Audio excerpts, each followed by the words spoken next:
Baby, you are gonna go broke showing turkeys like these. It's turkey time. Gobble, gobble. This place. Steve should never have opened this place again. There's been too much trouble here. Did you know that a young boy drowned the year before those two others were killed? The counselors weren't paying any attention.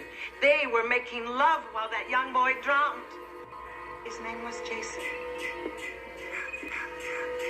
I was working the day that it happened, preparing meals. Here, I was the cook. Jason should have been watched every minute. He wasn't a very good swimmer. We can go now, dear.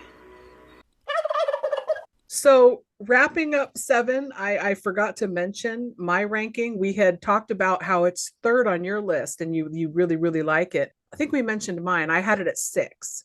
So still middle of the pack, but high end, like 1 through 6, because we're ranking 12. What's keeping it so low for you?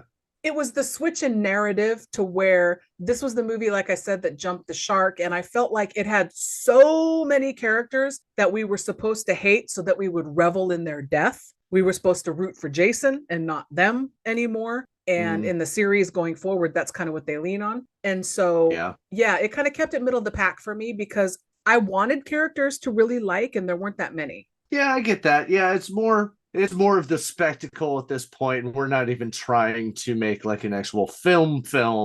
It's just, here's Jason, here's the fodder, and let's knock them all out. Yeah. Perfect for them. Yes. I got you. I'm with you on that. So we're going to jump now to the next year, 1989. And this is Friday the 13th, part 8, Jason Takes Manhattan. Oh, boy. Which I would argue should have been called Jason Takes a Cruise. Jason Takes the Love Boat. Look,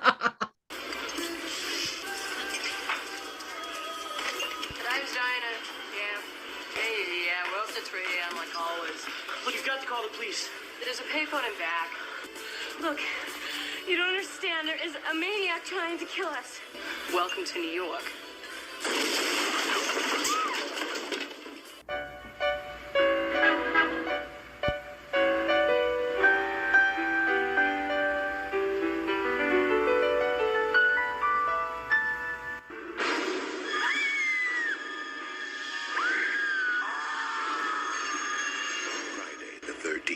Part 8, Jason Takes Manhattan. Now, New York has a new problem. But my question, though, real quick, is because in the opening of this film, we get a different kind of opening than the other films. We get lots of shots of like New York or wherever, a DJ talking over, voice over the shots. Oh, he's so smooth. Yeah. And then there's music. We shots of people on the street living their life in New York. Credits are rolling. And then after the credits, we cut to what looked to me like people doing drugs in an alley in New York. And then we cut to a boat in a cove or on a lake, which I assume is Crystal Lake because I think there's a sign. Yes. If I remember correctly. Yes. So my question to you is the geography of all this. Where is Crystal Lake supposed to be? What state? I think it's supposed to be like in the upper northeast area, I think. Okay. Because he's able to get that boat somehow, that little boat that he ends up on when he kills those kids and he's on that boat, and it gets hooked on the bigger boat or something with an anchor. Or how does that happen?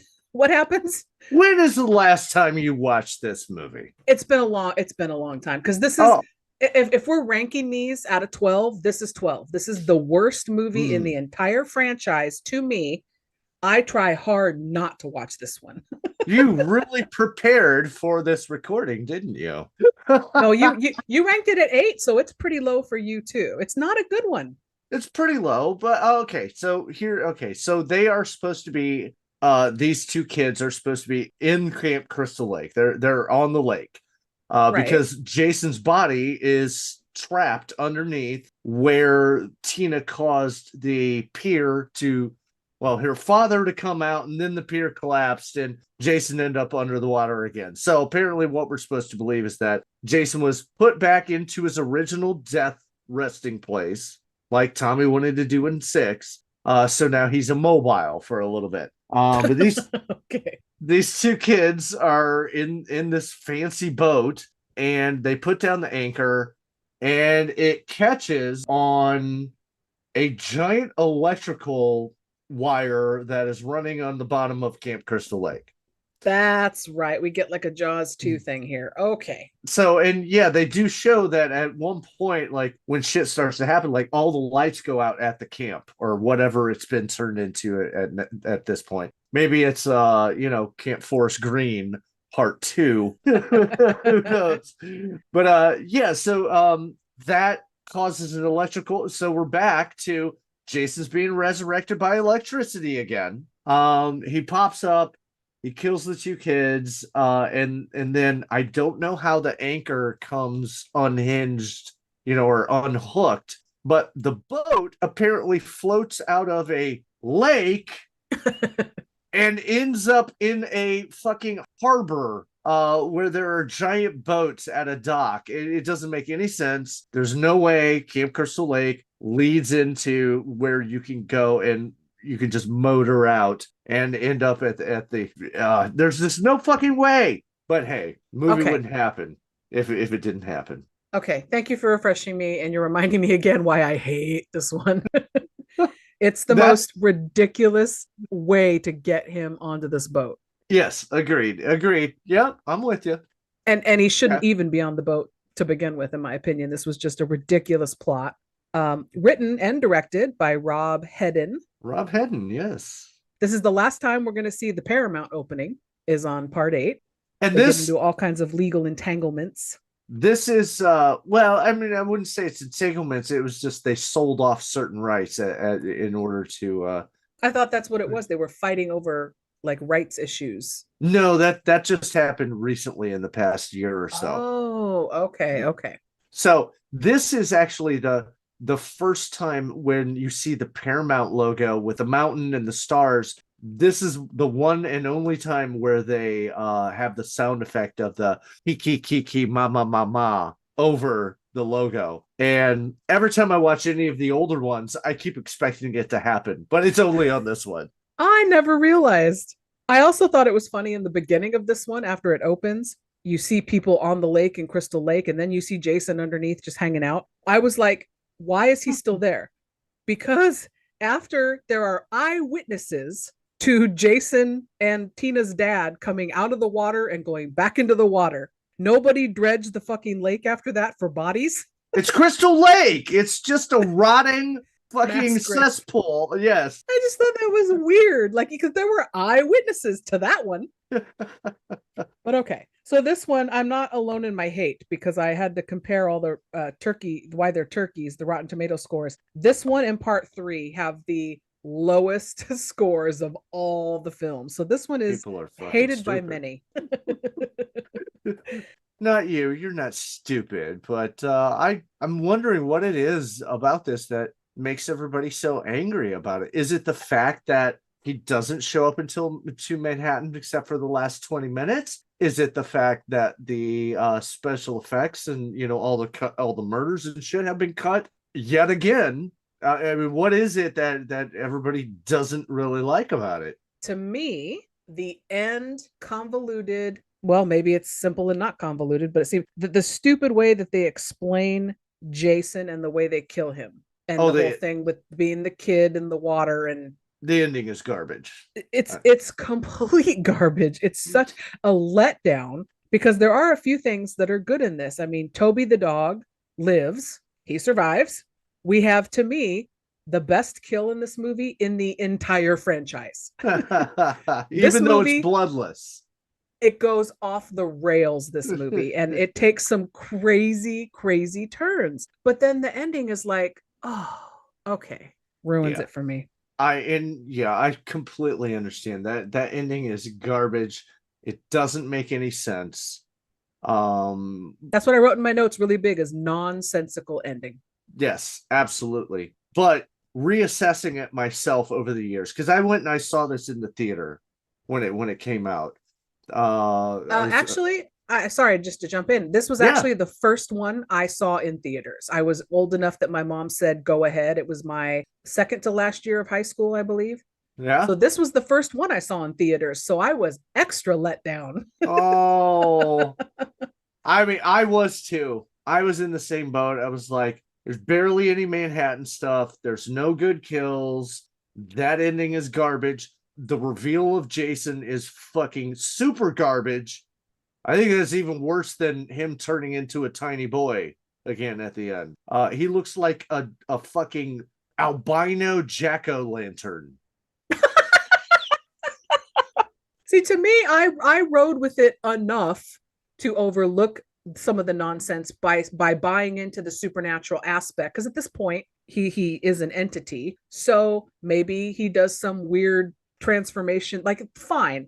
But I still didn't like it, even though I Yeah. excused it with that. Here's what caused me to really reassess it. Maybe just in the past 10 years of my 100-year life that I've been living. It's how visually beautiful it is. This is one of the most vibrant and visually interesting entries in the Friday the 13th series. The use of colors, a lot of it can almost come off like, almost like it's like an Argento flick. Lots of blues and reds, and it all really builds to some nice sequences that are shot and filmed and lit very well. The rest of the shit surrounding it, yeah, is not the greatest, but I really like what Rob Hedden was doing here. He really tried to jazz it up. I mean, 6 was good too, and it got kind of creative, but this one was just way above that. That's why I love it. I think it looks gorgeous. It gets kind of creative, and it's, man, I don't know. Blah. Well, Kane Hodder back again as Jason. So we love that aspect. I like the little nuanced things he does. Like when he finally, like you said, the last 20 minutes when we're finally in New York, he confronts those boombox guys on the street. He sees a billboard with a hockey mask on it, like, and he turns his head all Michael Myers style. Like there's some fun little nuanced things he does with the character. Right. But now, has Jason, since he's been, decapitated and or not decapitated, that's a Beavis and Butthead thing, since he's been deceased and whatnot and raised from the dead, has he been looking in a mirror, checking out how he looks with the hockey mask? And that's why he decided to keep it after part 3. He was like, oh, god damn, I am pulling this off. He had to hide his maggot face from everybody is what he had to do. It is a cute little moment though. He climbs up onto the dock. He sees meet the competition is what the billboard says. And it's a hockey mask and yeah, he does the head tilt like what the fuck you talking about? And then walking down that was actually filmed in the middle of, was that Times Square, I guess? Yes. Yeah, and the punks are sitting there. We were introduced to them in the opening credits, and they're still in the same spot days later. Because that's all they have to do. They don't work. They just hang out. They don't sell drugs. They don't do nothing. They just hang out and listen to their boombox. Jason is walking by, and he just kicks the fuck out of that boombox and get it out of the way. And they're like, whoa, buddy. And he turns around and he lifts the mask, and they're like, oh, it's cool. Fuck that. And at that point, I'm like, oh my God, what does he look like in this one? Because he looks so fucking badass in part 7, even though you may not agree and think he looks like a frog. But, there's got to be some kind of, continuation of what he previously looked like. And he doesn't. He looks very, very awful. Anyway, I'm sorry. Yes. Yes. So the only thing I had for favorite character, I couldn't pick anybody because I didn't like anybody in this movie. So I went with Toby the dog. Well, that's not bad considering I chose Muffin from part 2. But here's my, I was gonna say I did have a question though. The main character, Rennie, she takes Toby on the ship with them on their little cruise. Where is he going to the bathroom? You never see Toby relieving himself. Poor dog. The poor Crazy Ralph guy that has to probably clean up from it, right? The Crazy Ralph stand-in. Can you imagine there's a guy going around like mopping the poop deck, literally? Oh, like, who is leaving this all over? What is happening? Goddamn kids. Well, here's my exact note because, as you know, when we decided to do this together, you sent me a list for each film: favorite scene, favorite kill, favorite character. My favorite character here is I didn't really like anyone. Yes, great minds. I'm telling you. Nobody. There really isn't. There's a lot of people to passionately dislike. The main character, Rennie, her uncle, you mentioned. I love disliking him. Mm-hmm. That's a blast. I hate that guy. Rennie, who is the main character, we see that she was taught to swim by him when she was young by being pushed into the water, right? Put it in quotes. Taught in quotes. So she's traumatized and doesn't like water, and that's kind of a whole tie-in. But why go on the boat then if you're that petrified of water? But she wants to go to New York with all of her school friends. I mean, I don't blame her. I guess. And she gets that cheesy little Statue of Liberty necklace. She doesn't have to swim there, miss. Listen here, Nix. I've been on boats and they're not fun if you don't like water. Do not, no. But her boyfriend in this, Scott Reeves, who is a soap actor, I liked him. Not enough for him to be a favorite character because he doesn't get a lot to do. Just kind of be there for Rennie, like pick up the pieces and. Well, I mean, he's got a little character thing going on with him and his dad because his dad is the captain of the ship. And his dad, spends all this time like, son, someday this will all be yours. And here is an ancient sextant that people use to navigate the open seas using the stars and whatnot. He's like, but Dad, I don't want to do this. Yeah, I mean, he's got a little thing going on there. I mean, they at least give him his character something. Oh, all right, but not enough for him to move on my list above. No, I don't know. No, nobody moves anywhere on any list in this film. But best kill. I know what you picked. It's Julius the boxer. Fuck yeah. When we finally get to New York, he goes fisticuffs with Jason. They're just boxing on a rooftop. Well, Jason's boxing. He's just standing there. Julius is trying not to die, and Jason punches his head off. In one punch, clean off, decapitates him. It's amazing. It's so ridiculous that it's amazing. It's my favorite kill in the entire franchise. Oh yeah, I mean it's bloodless, but it's hilarious. And what's funny is it's like Julius is a boxer. He knows that, you wear gloves so that you don't hurt the other people when you're boxing and whatnot. And you put on protective headgear as well, because they show them doing that earlier in the film. But Jason is wearing a fucking hockey mask. And he just punches that mask over and over. His knuckles are getting bloody. I mean, dude, you're hurting yourself more than, even if it wasn't an undead fucking murder machine. You're hurting yourself more than you are hurting that person. But he perseveres, he persists, and punch. Finally, he's so exhausted, and he just goes, okay, take your best shot. Jason obliges. He grabs him by the chest, pulls back, bam! His head goes flying off. And what's really cool is they cut to a camera being thrown off the roof and flipping over and over again. So you see from the point of view of Julius's head, and then it lands in a dumpster, and the dumpster closes. It's so fucking clever. It is. It's amazing. Even though my logical brain clicks in when I see you're on a confrontation on a roof with somebody who wants to kill you, and you probably can't beat them up. He has a better shot than me. But my immediate thought is to find something, if there's anything around you on the roof, or just take a run at the fucker and push him off the roof. Ooh, you're on a rooftop. Centrifugal force or whatever. Okay, they don't do that. But we do get the best kill to me of all time. Well, that's my top kill too. I'm with you on that. There's not a lot of memorable kills in this movie, and anybody want to take a bet on why? Anybody? Raise your hands. Why do we think the kills are rather lackluster in this film? Is it the MPAA? Is that it? Okay, that makes sense. Yeah. Boo to them. As a matter of fact, there's one kill they had to go back and completely reshoot. And there's one, and the reason I'm bringing it up is because it ties into Julius somehow. Julius and another man on the boat, they're doing a boxing match, like, wearing all the protective gear and whatnot. And then the other guy, I don't even know if we ever knew his name. He was so unimportant. But he goes into the sauna. And then at that point, Jason picks up a sauna rock and shoves it in his chest. His original death tied into the dartboard. Jason took the darts and jammed them into his eyes. You can still find photos and stuff of that character with the darts in his eyes. That was the original kill. Wow, that's way better. Mm-hmm. For me, I would love that. Yeah, what do we know? I mean, we're a bunch of degenerates that the MPAA has to protect.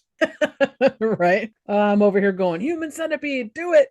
But yeah, they got to protect us from all that gore. I did appreciate, though, in this one, how they recap the legend instead of 4 minutes of flashbacks. The kid on the boat in the beginning, when they get that couple that gets killed, he's kind of telling her the legend of Jason. I like that. That works for me. Yeah, try to make it more organically part of the story, because the reason he's telling the story is because he's going to play a prank on this girl who he wants to get in her pants. Good idea, dude. Good idea. Works every time. I'm here to tell you. That's how he gets the hockey mask, though, right? Yes. So this is a new hockey mask. It doesn't have the notch in it from the axe blast from part 3, I think was what it was. So it's a brand new one. It's very yellow. Did you notice that? It's a very yellow colored mask. But he's got it because which would make more sense if it was the one that he was wearing under the water, but he wasn't because he didn't have one. Yeah. But it looks cool. It's really form-fitting. Some of the masks stick out a little bit more on the side of this one, just like almost wraps all the way around. Yeah, but I guess he bought that just so he could tell that story, scare that woman, make her pee her pants, and she'd already be wet because he can't get her there. Well, guys, a lot of guys rely on that. They either try to be really funny or scare the shit out of you because they don't have game any other way.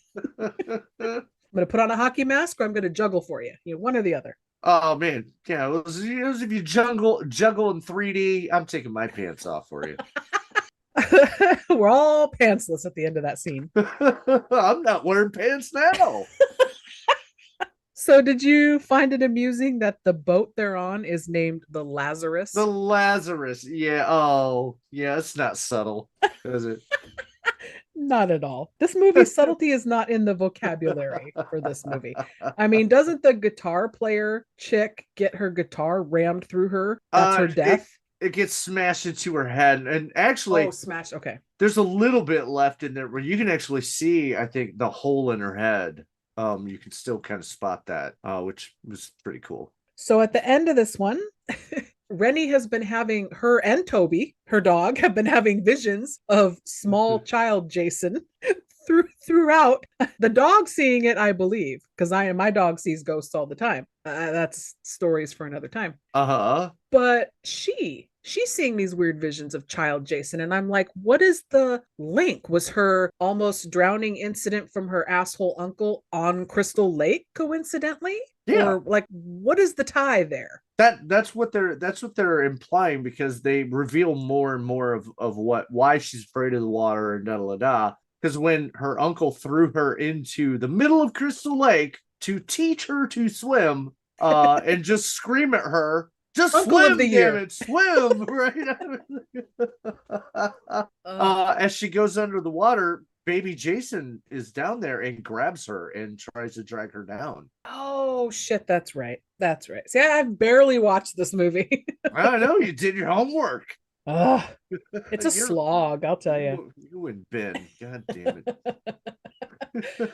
Well, you ranked it 8, so I mean, you like it somewhat. For me, bottom of the barrel. Yeah, I know. I cannot fucking believe that you rank this lower than the remake. We'll get there. Because I know why you like the remake better, is because you think that Jason is more frightening. Well, because call me foolish, but foolish. I like my horror movies to be horrifying. These horror movies are not scary, really, hardly any of them. in this Nope. franchise. No, And no. in the remake, he's scary to me in a few parts, and I was happy to finally have that. So Okay, it's understandable. Okay. How about this? If we cut the remake completely out because it's not part of the original Correct. Paramount run or anything like that. If we just were focusing on the Paramount run, where would you put it then? Would it still be at the bottom? Paramount Run. I'm looking at the rankings right now. You know, it might not be at the very bottom because A New Beginning, Part 5, is less rewatchable to me than Part 8. I think I've seen it less times. Okay, So well, you got me there.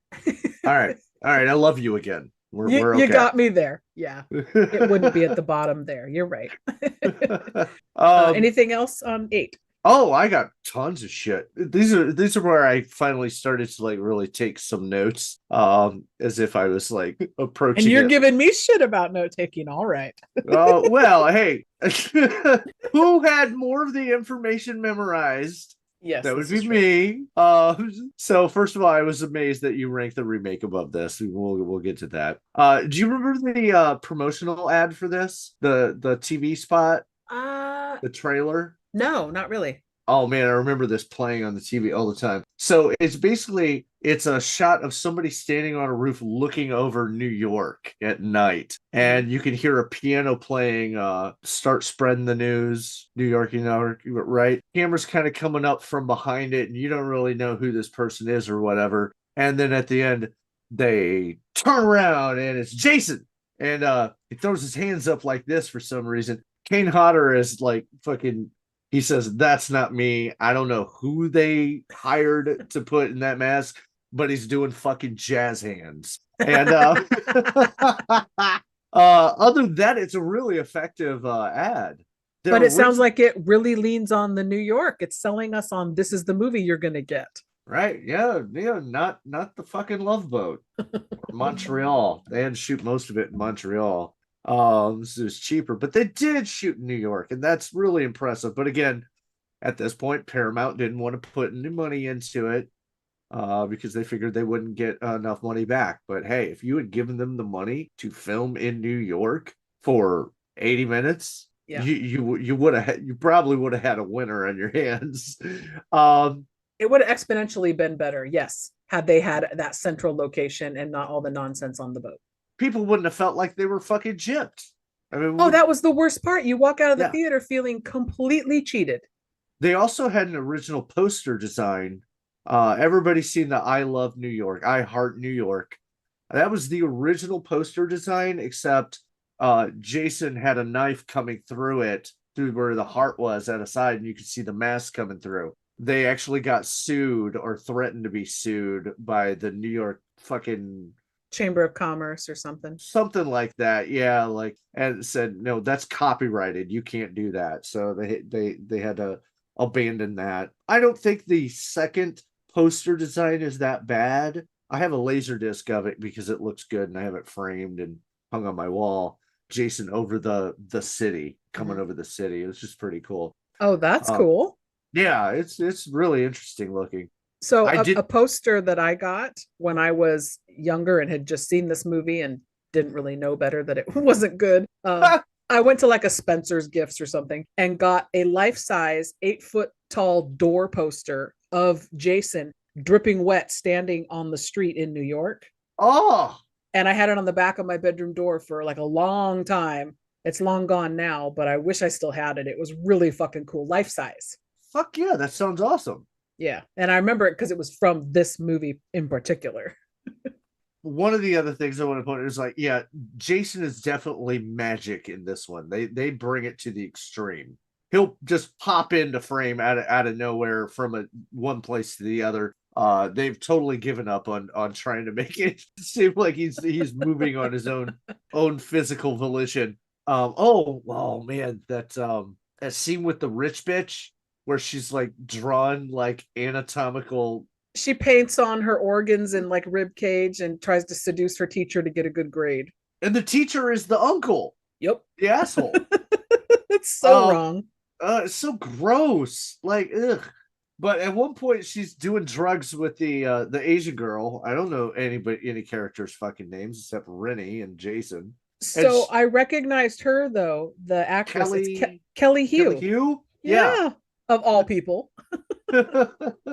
Anyway, sorry, go ahead. No, yeah, absolutely. Once you made me think about it, I was like, oh yeah. But anyway, she's like they're gonna do cocaine, and the rich girl calls it top dollar toot. Because I guess that's what you would call it if you're a rich bitch, right? In the 80s, I guess so. I really like the disco scene where Jason was really popping around. It's very chaotic, and the way that they moved the camera around and shit was really creative. It was very colorful. Again, the colors in this film are gorgeous. Yeah. Anybody could see my room right now. You can see I love fucking colors and shit. It's true. I can verify this. I really don't like the effects crew that was working on this, because we just came from the great John Carl Buechler, who really put a lot of time and effort and things into his design and tying it back into everything that happened before. And this one, it's just like pale skin and whatnot. Yeah. And then when it comes to the reveal, like I said, he just looks like an albino fucking jack-o'-lantern. He's very soggy and moist. He's always moist. It's so gross. It's slimy. What moisturizing routine does he use? Because my skin's always dry. You need to go dunk yourself in lake water, apparently. I need to hang out at the bottom of the lake full of decomposing bodies. Yes. Kim Kinzinger, who played Jason in Freddy vs. Jason. Mm-hmm. I believe he is the person that plays Jason in that one. He's in this movie. He's in the diner scene where they're running through. Really? Yeah, they run in, and one of my favorite line reads in this series, like, we're being chased by a killer, and da da da da, and the waitress goes, "Welcome to New York." You know, that still holds true. That was true in the 80s, and it's true now if you watch the new entry in the Scream franchise. Yeah, apparently people getting gunned down and stabbed and chased in New York is commonplace, so people don't bat an eye. Kim Kinzinger is the I guess he's like the cook or whatever. He's the big guy. When Jason smashes through the door, he walks up and is like, "Hey buddy," whatever, and he gets thrown into it. That's him. Yeah. And then the ending, okay, we've touched on the ending a little bit, and we've said how stupid and ridiculous it is. So Jason's been following these people. We don't know if he ended up on that boat because he specifically wants to get Rennie from before, when she was being taught how to swim. But he ends up on the boat, and then they escape the boat when the boat gets on fire. They end up at New York. Jason follows them to New York. He's stalking them through the city streets, and then they go into the sewer to escape from him. That's a great idea. I was waiting to see some of the Ninja Turtles. Well, there is toxic ooze down there. And that's part of the ridiculous shit. They're running through the sewers. It's not shot bad. I mean, it looks pretty cool. It just doesn't make a lot of sense. And it doesn't look gross enough to me to be a sewer. It looks like a set. Right. We want to see where Ramon lives. Yes.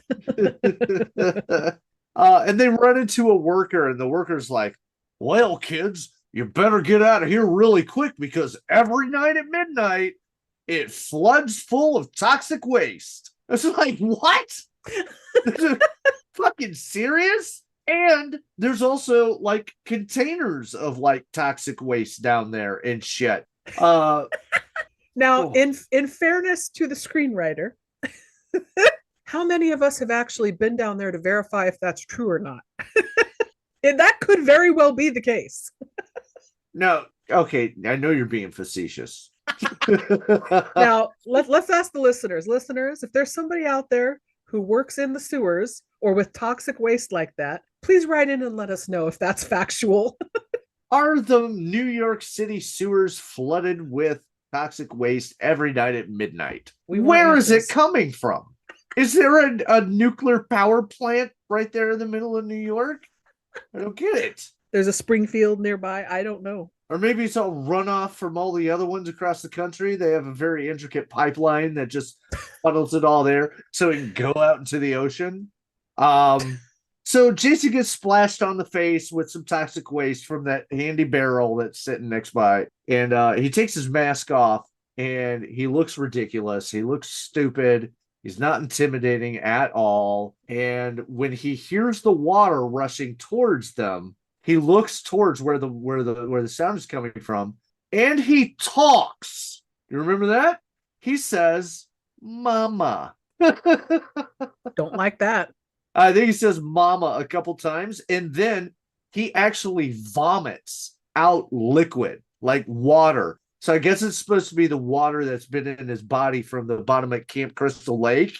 Now, the cool part of this story is, because this is all sucks. There's a cool part. Yeah.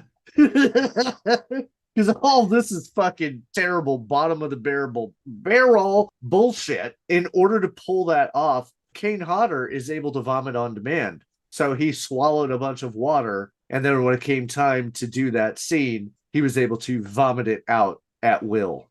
What? Wow. Wow. Okay. Good on him. I mean, it's gross and it looks real, so that's why, because it was. Yeah, well, that's one of the only thing that works in that final sequence. He turns back into a small child. Yeah, the toxic waste reverts him back to a small child. Here's the fucked up part. We've been showing flashbacks to him as a child, and he's been attacking as a child and hallucinations and whatnot. He's always looked. He had kind of that mongoloid look, where his head was deformed and he was bald and whatnot. When he's turned back into a child at the very, very end, he's a normal looking chubby boy with hair and everything. Because he's supposed to be sympathetic at this point, and we're supposed to look at him and go, "Oh, that sweet little boy." But he's never looked like that. Wah wah. Yeah, that's a big wah wah. But I find myself saying that a lot for this franchise. The thing for me that cracked me up, though, the most at the end is how he's not frightening, even as Jason, because like you said, when there's the reveal and then he says "mama" or whatever, he sees the water and he's not terrifying in any way at all at this point, especially. But I like that he's afraid of water. Water's gonna be his undoing at this point. If he drown, and he's been in water lots of occasions over the franchise, you think he's fine with it. Why would you not be fine with water at this point? You've been in water a whole bunch. Yeah, he moves around in water without problem. I mean, how do you think he killed that girl in the raft in the middle of the lake? Maybe it's because it sounded very imposing. It was a very loud sound. He may have sensitive hearing. I don't know. Lord. I think we've given this entry far too much time. Do you have anything else? No, I think we can leave it at that. Okay, because now we also are leaving Paramount. We're jumping over to a few years later, 1993, at New Line Cinema. We get the entry house number... that Freddy built. Yes. We get entry number 9 in the series, Jason Goes to Hell, The Final Friday. Horror has many faces. Death wears many different masks. But pure evil wears only one. And this is your final chance to see it. Jason Goes to Hell, The Final Friday.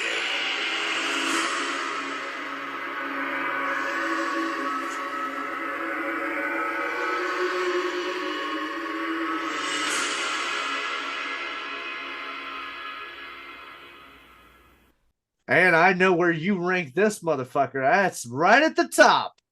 Number 1, baby. And you've got it at, so it's 5th for you. Yep. So instead of talking to me first, because it's my favorite and I'll rant and go crazy for 20 minutes, let's jump to you.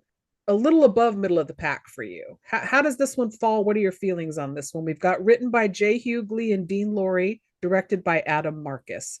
So what do you think about this one? Poor Adam Marcus, man. He really dealt with what Sean Cunningham was willing to let him do, while also, trying to be as creative as he could. And good Lord, it is off the rails, nuts. It's all over the place. It's completely different. It totally toys with your expectations from the start, and then takes it in a different direction. Most people hate this movie because, hey, there's not a lot of real Jason in there. You don't get the hockey mask. And according to many interviews, Adam Marcus claims that Sean said, I want him out of the fucking mask. I don't want to deal with that mask anymore. And so that's part of the reason why the story was done this way. Nowadays, Sean Cunningham says, I never said that. So who the fuck knows? But like I said earlier, I went and saw this opening night wearing my hockey mask and having my ice pick and all that with me. And I loved it. Everybody else that went with me fucking hated this movie. They goddamn hated it. And maybe, it didn't have the full kills in it. This was the edited version that was released in theaters. Of course, there's the, the unrated cut that you can watch now. But I thought it still worked. And John D. LeMay as Steven. Oh, my God. Yes. What a lovable goddamn character he is. He is just, oh my God. I'm so glad they didn't kill him off. He gives a great performance. There's some great line delivery. He really, really kind of holds that movie together as the lead. Agreed. He was the star of the Friday the 13th TV series. Yes. For at least the first two seasons. He left in the third. And then all of a sudden he showed up in Jason Goes to Hell.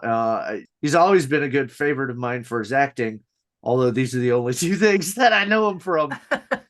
But hey, you can be in one thing and it can be the best thing that people see. So if you're good, you're good. He has a great character storyline and background, and what he's trying to achieve at the beginning all really rings true, especially when this came out for me. I think I had just graduated high school, or I was still in high school. I don't know. But it's like, he doesn't realize that this girl, had a child that was, his. He's trying to make things better, and he's learning all this shit. It's just fucking beautiful. It's so crazy. And this is where we see the Necronomicon shows up, as well as the knife from Evil Dead. The knife is there as well, sort of. And we also see the crate from Creepshow down in the basement. I forget to mention that with my trivia bits when I'm telling people about this movie. The Freddy Krueger hand at the end is the obvious. Right. But the crate is more hidden. Yeah.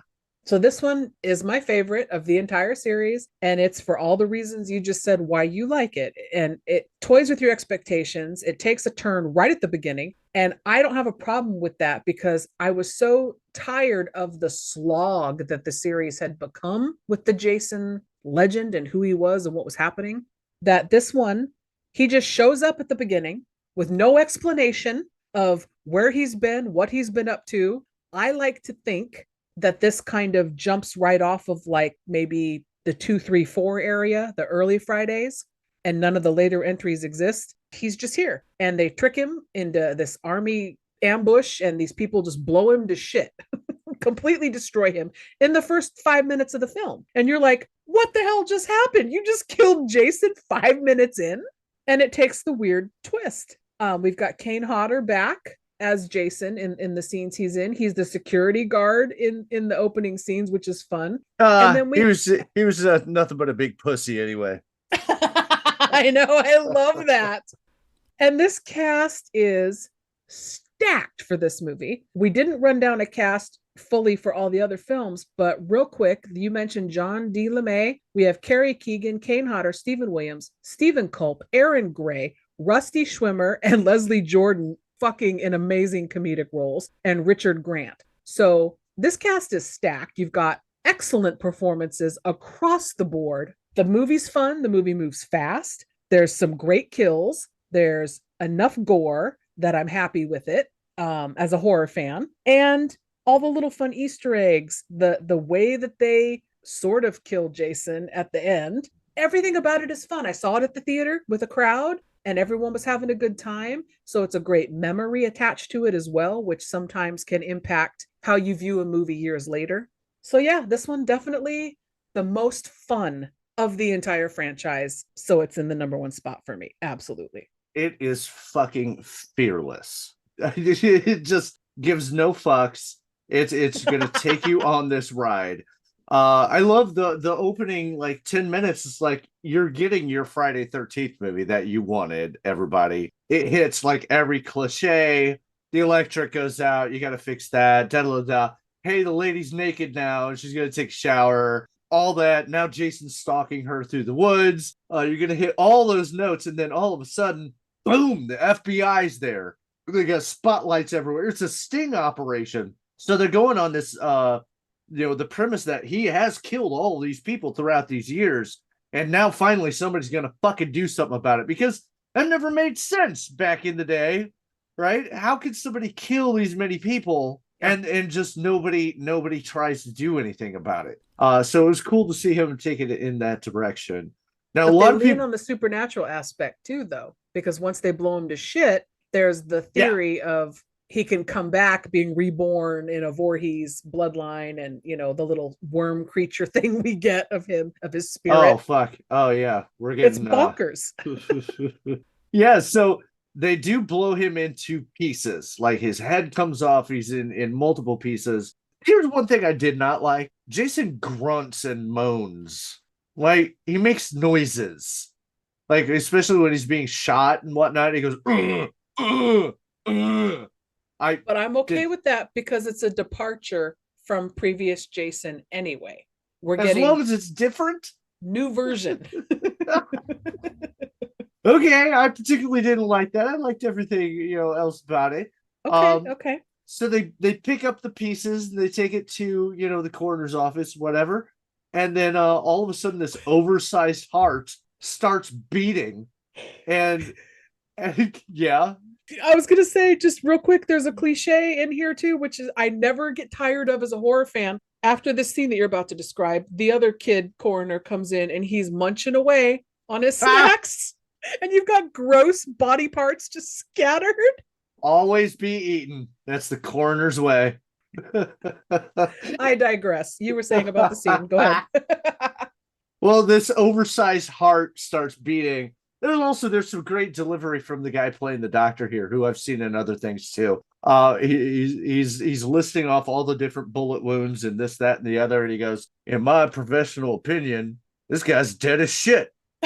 Yes, he's doing the thing where the coroner records as he's doing the autopsy and whatever. And the opening credits to the film run over this scene, which I don't like when a movie just shows you opening credits for 5 minutes. I like credits over movie because, like, let's get going. This one waits till the movie has opened and started, and then we get credits during this fucking cool scene. Really, really like that a lot.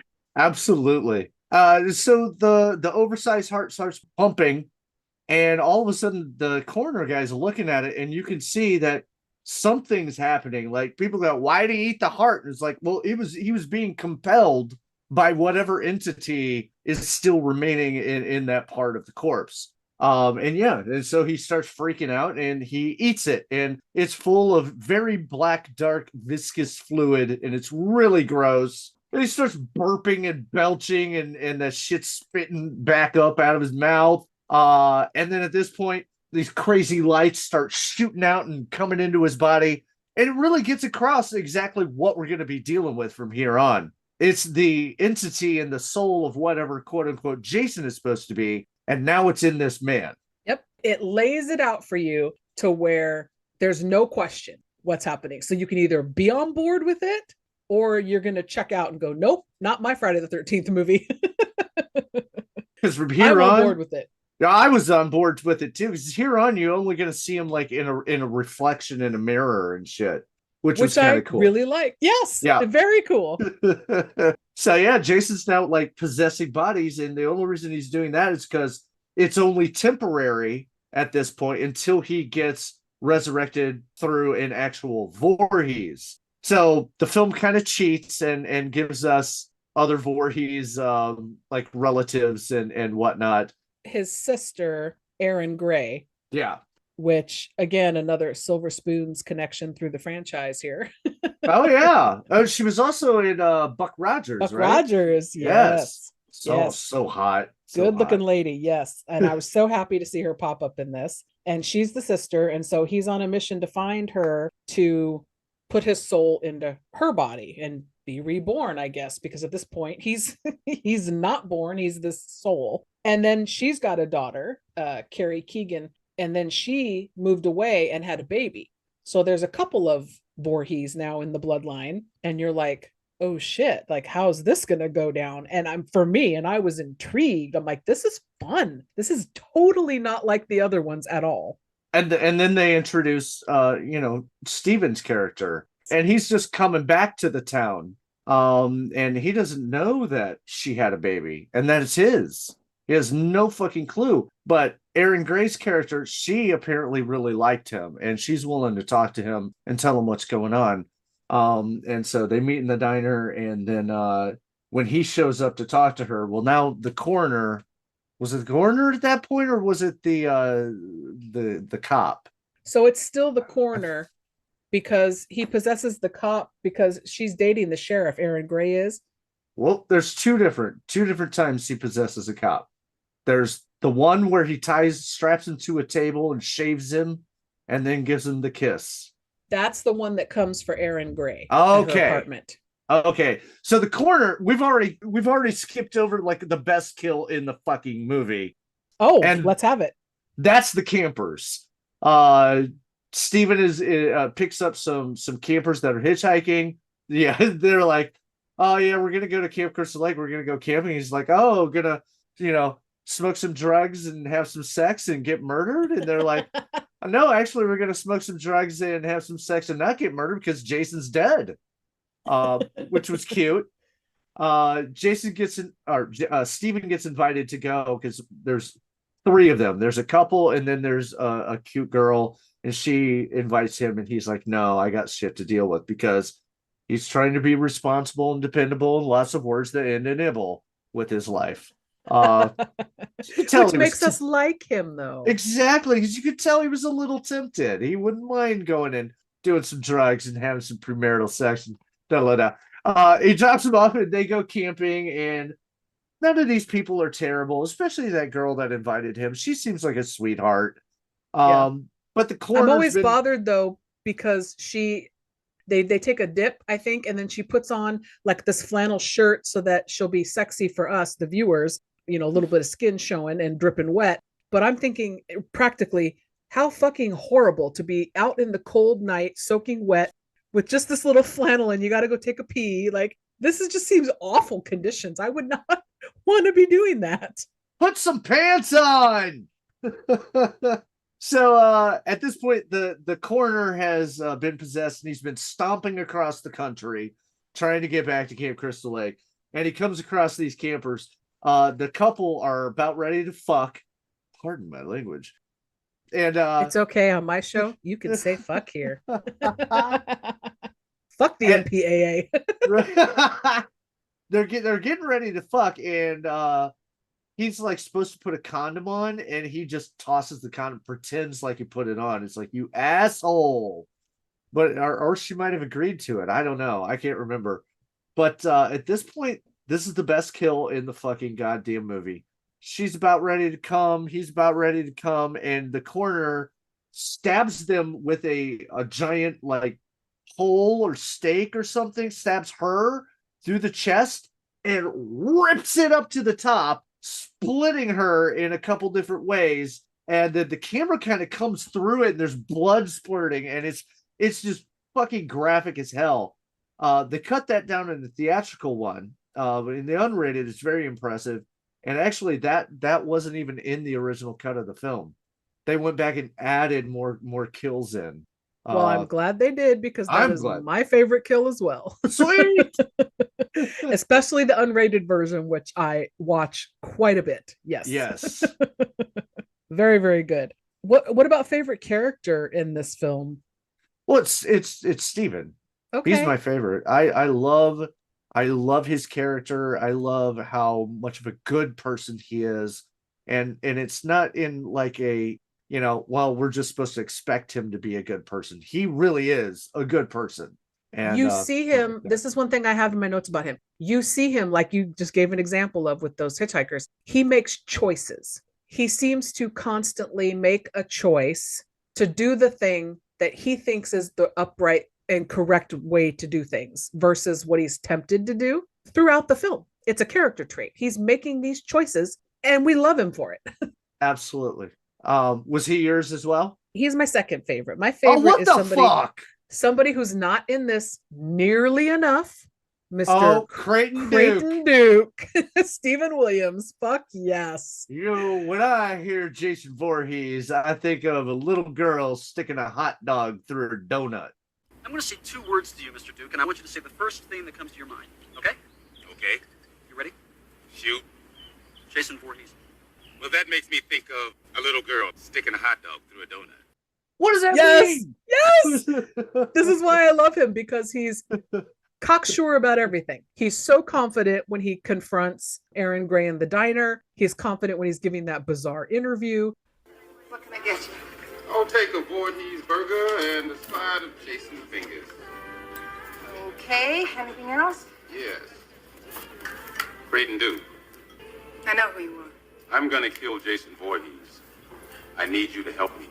Jason Voorhees is dead. You know he's not. I know he's not. And he's coming for you. Your food will be right out. Name your price. Everyone has a price. What's yours? What do you want? You know what I want. And you know why I need you. I think you need to leave. I know everything about you, Diana.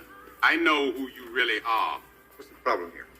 Oh, I was just making your girlfriend there a little proposition, Chief, and she's thinking it over. Right, love? He's just a cocky, confident son of a bitch, and I love every second of it. Yeah, I would have liked to have had more of him. I mean, when I heard they were making a fucking Friday 13th TV series now that's actually based on the movie series, I was like, oh, let's get a Creighton Duke fucking show, man. Let's show what he's been doing throughout all these years and hunting down like Jason and shit. That would be great. Right? He's like hunting other like cryptids and Oh people yeah, and supernatural shit. And okay, Yeah, I'll my favorite. give you that one. I agree. He was probably my first choice, but Steven's just such a sweetheart. there are some other great characters in this who don't beat them, but are pretty fucking great. Like the couple in the diner that own the diner, Yes, yes.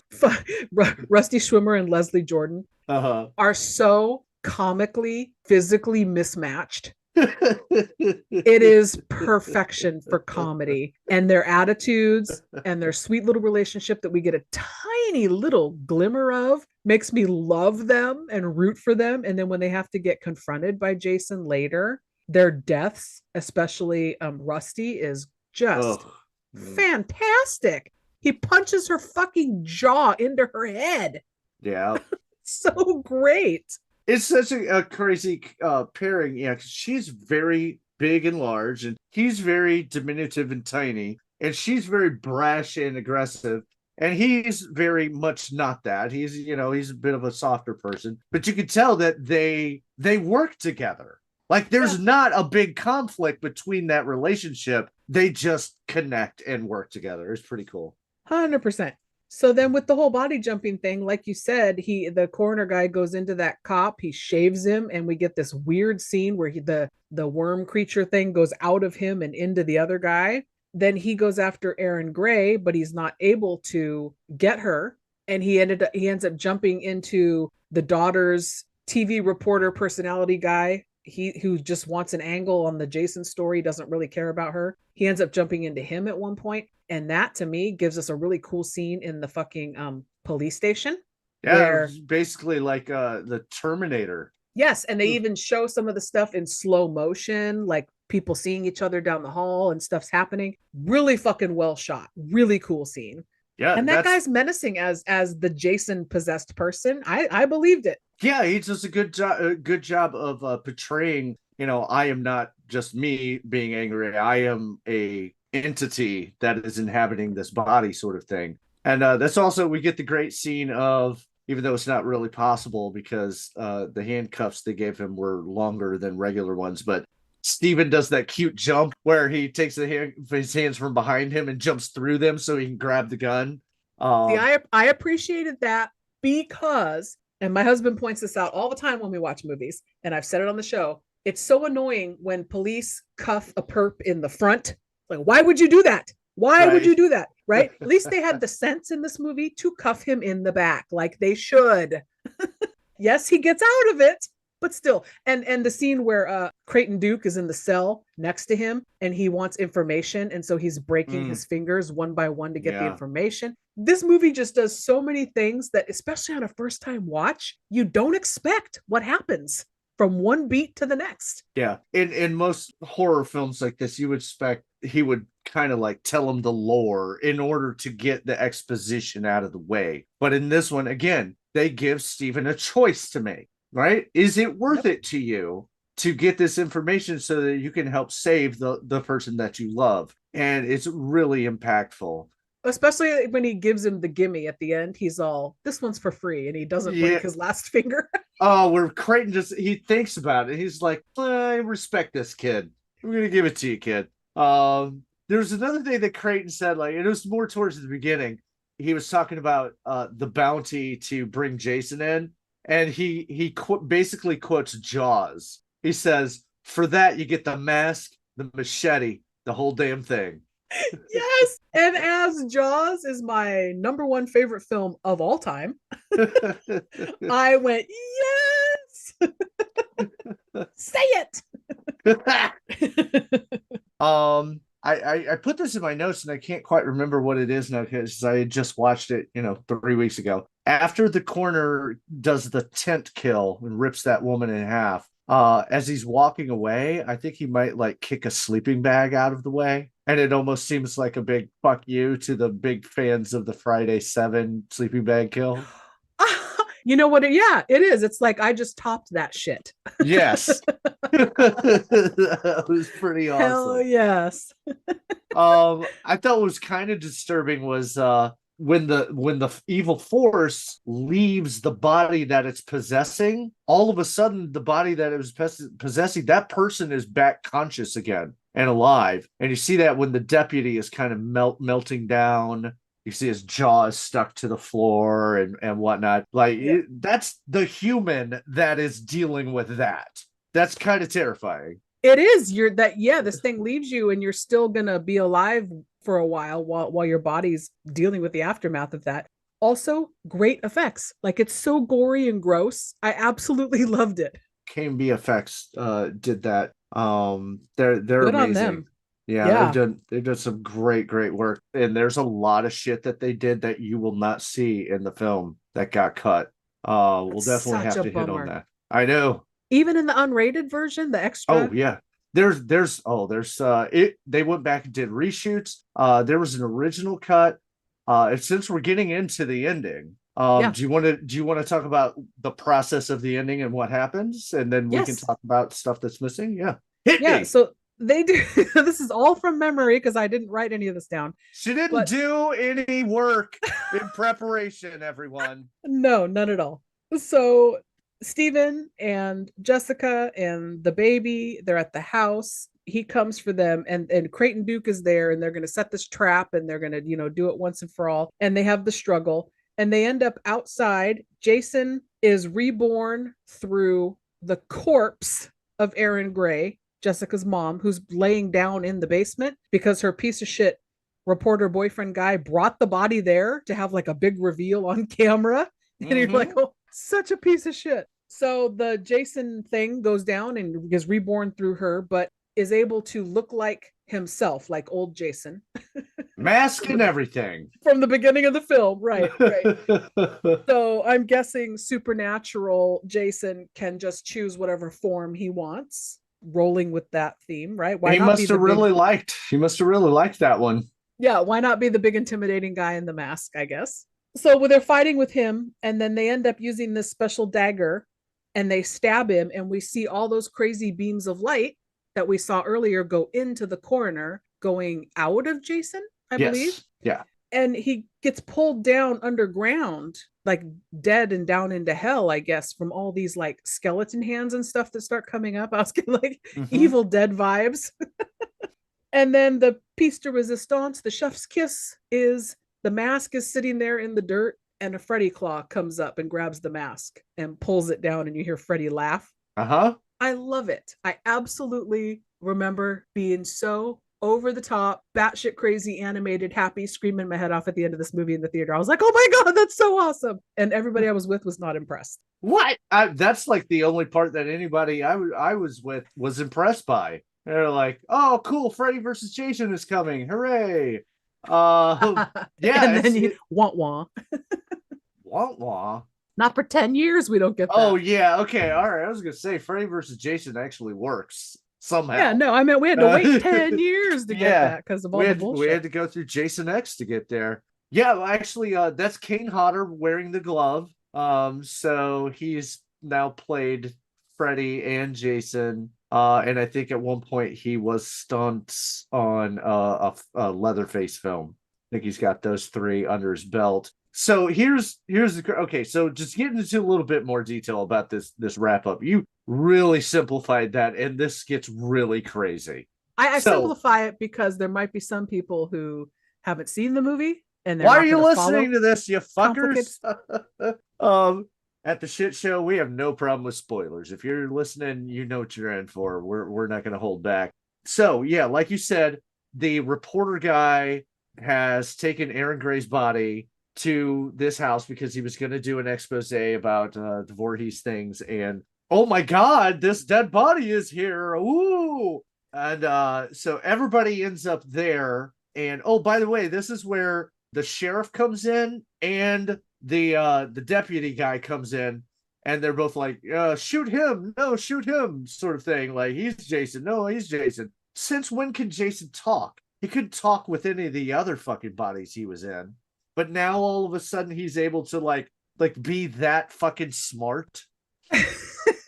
So it's off-putting because he doesn't ever talk, like you said, but at the same time, he's upped his game. He's supernatural entity, can do what he wants. There's no rules. Right? I got it. There's no rules. I got it. So after having to jump from body to body, maybe he's like absorbed some of the memories and stuff like that from the different bodies that he's been in, and so it's built up. Now he's able to formulate shit like that. Because there's no rules. They're making the rules up as they go. They certainly that are. Can happen. That totally could happen. And they're at the Voorhees home, which who knew that Mrs. Voorhees had such a giant luxurious home at one point. It's all abandoned palatial home in the woods. Yeah. But yeah, if you go in the basement, that's where you're going to see the crate. Oh, it appears to be the crate from Creepshow, the Arctic Expedition. Crate that holds Fluffy. And I believe it says it's supposed to be to Deborah Carpenter or something like that for some reason. I think is what it's labeled. The Necronomicon is down there from Evil Dead. And the knife that we end up using to defeat Jason is implied to also be the knife from the Evil Dead films. So there's all these nice little things there. Now, isn't that because they were planning on an Ash versus Jason versus Michael Myers or Freddy type of deal? No. Okay. That's something that I think they did later. There are comic books, I think. There are comics, yeah. But at this point, it was just Adam Green, who was friends. I think it might have been the K&B guys, but he got invited to the set of Army of Darkness, and he was talking to Sam Raimi, and he was like, "Can I borrow the Necronomicon? And I want to put it in Jason Goes to Hell." And Sam was like, oh, "Okay, sure, buddy. Yeah, here you go." That's my Sam Raimi. It's not that good. I give it a C+. So because Adam Green wanted to use it as like, this explains why Jason's been the way he is this whole time. He's basically a variation of a Deadite. He's not from that particular spell with the Kantar da-da-da-da that you see in the Evil Dead movies. He's from a different spell in the book that maybe Mrs. Voorhees used at some point, and that's how he is able to keep going and doing what he's doing. Which, okay. I love that. I wish that it was the case. I wish that had happened. Yeah, it's not the case though. It's all speculation. Yeah. Well, that's what he says. He wanted it to be. It's, they couldn't exactly spell it out. So you got the two cops shoot him, da. They shoot the wrong person. At one point, then he gets his head knocked out, and this creature comes out of his neck stump. It's a little tiny, like little demon creature, run around. It's really cool. It's a really cool design. I love it. It goes into the basement, and it's at this point that they realize. Duke tells them, yeah, he's reborn by a Voorhees. That's true, but they don't have to be alive. And so that's when you go, oh shit, the corpse is down there. And we get the fantastic shot of the little demon running into the vagina of the dead corpse. Which I read somewhere Erin Gray was not on board with. She didn't realize they were going to do that shot. Yeah. Yeah. Eh, it's not graphic. We don't see it go in her vagina. Like, it just goes up her skirt. We know what's going on. And at that point, he bursts out of the floor. He's full Jason Voorhees, exactly like he was at the beginning of the film. He crushes one of our favorites, Creighton Duke. Now he's dead. And then from there, it's just, fisticuffs and your typical final fight with the Jason. They end up outside. I do like that they incorporate outside that big piece of playground equipment. Yes, like the monkey bar thing. Unexpected. It's pushed over and shit. But it's just regular people fighting Jason at this point. She grabs that knife. It grows huge. Like, because, that's what happens when a woman grabs your shaft. A Voorhees woman. And she jams it in his heart and all that shit. Now he's shooting out and blah, blah, blah. Now, those hands you mentioned, the big goofy hands. Wait, I'm jumping ahead of myself. Before we got there, in the original cut of the film, K&B had created like a full demon, like Jason Demon, like a bigger version of the small one that was skittering around. But this one like has like horns coming out of its head, and it's like full human size. That's not in the final cut of the film. You can find. I feel so cheated right now. Exactly right. It could have got even more fucking batshit. I would have been on board for that. It would have made this movie way better. Right? You can see pictures of it behind the scenes and stuff, but yeah, it's totally cut. And then at the end, as Jason, the light comes down from the heavens or whatever, and these giant clunky mud hands come up and are grabbing him so he can't escape, and they pull him down into the dirt. That's a totally different fucking sequence than what was originally shot. Originally, or just what they wanted. There was a totally different. It's basically the same thing. Jason's standing with the light down, but instead of these big clunky hands that just look goofy as fuck, there were these little like dirt demon looking things. Like they almost had like little twigs coming out of them, and they were smaller, and they were like on top of him, like on his back and on his arms, and they look really cool in the still shots and whatnot. They don't work that well in the actual, like, I've seen the production cut. I used to have a bootleg back in the 90s, VHS. It still doesn't look all that great, but a much more interesting design than what we ended up with at the end. Yep. Best one in the franchise. I'll argue with anybody about it all day.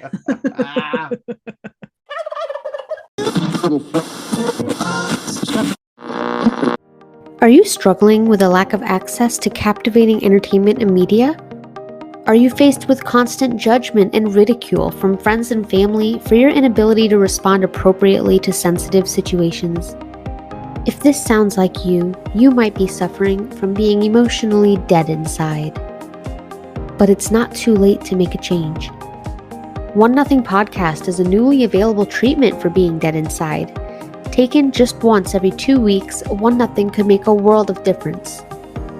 By combining carefully measured dark humor to the amazing original formula of grisly fatalities, One Nothing Podcast has successfully entertained thousands of people suffering from death inside.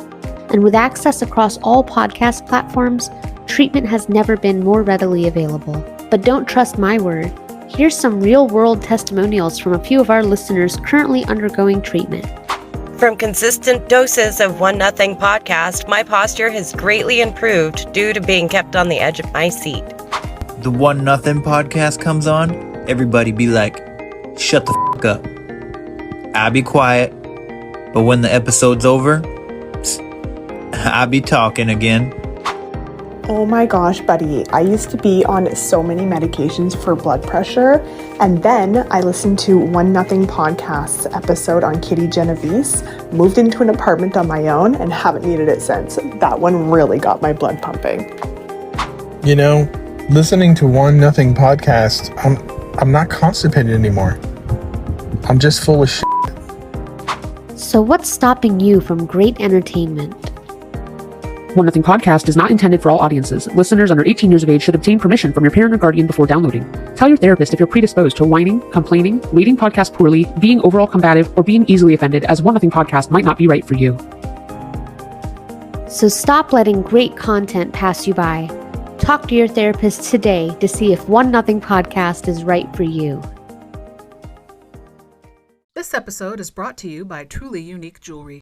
You're a one-of-a-kind, so it's unique, spelled Y-O-U-N-I-Q-U-E. With all of the jewelry options mass-produced for each season, you're left wanting more when it comes to pieces that showcase your individual style. Head over to trulyuniquejewelry.com and scroll through handmade one-of-a-kind options for every budget, with pieces starting under $1. Beautiful costume jewelry to fit every age and every budget. Custom orders are also available for no additional charge, and they flat rate ship so you can fill your jewelry box with matching pieces for every outfit in your closet for one shipping fee.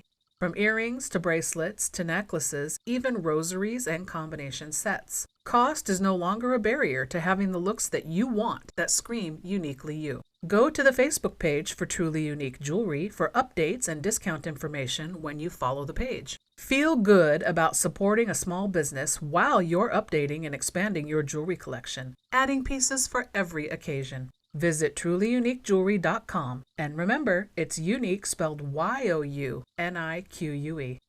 And now, back to the show. All right, well, let's say goodbye to that one and jump ahead now to 9 years later, basically, 2002, we get Jason X, which is the 10th in the franchise, also new line. In the year 2455, on a routine training mission, a team of students is about to discover a life form frozen in time. Wow. They're on their way back. Prepare for docking and power up the lab. You brought him on board? Everything's under control, man. What the hell is going on? Jason Voorhees, that's what's going on. He's an unstoppable killing machine. Guys, it's okay. He just wanted his machete back. How do we get off the ship? I don't know. Look, we're gonna be all right. What? Are you high? Uh-oh. He's here. You have got to get them out of there. Hey, Slappy! I think we're finally okay. What the hell is that? You've got to be kidding me. Oh, wow. It's been modified. Oh, you think? You guys might want to run.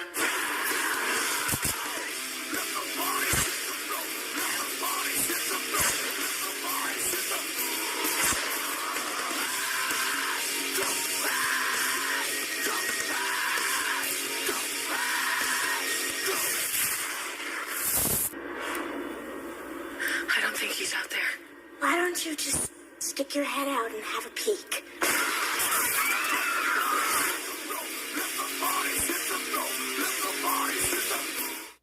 We have Todd Farmer as the writer, James Isaac director. For rankings, I've got this at 5, you've got it at 4.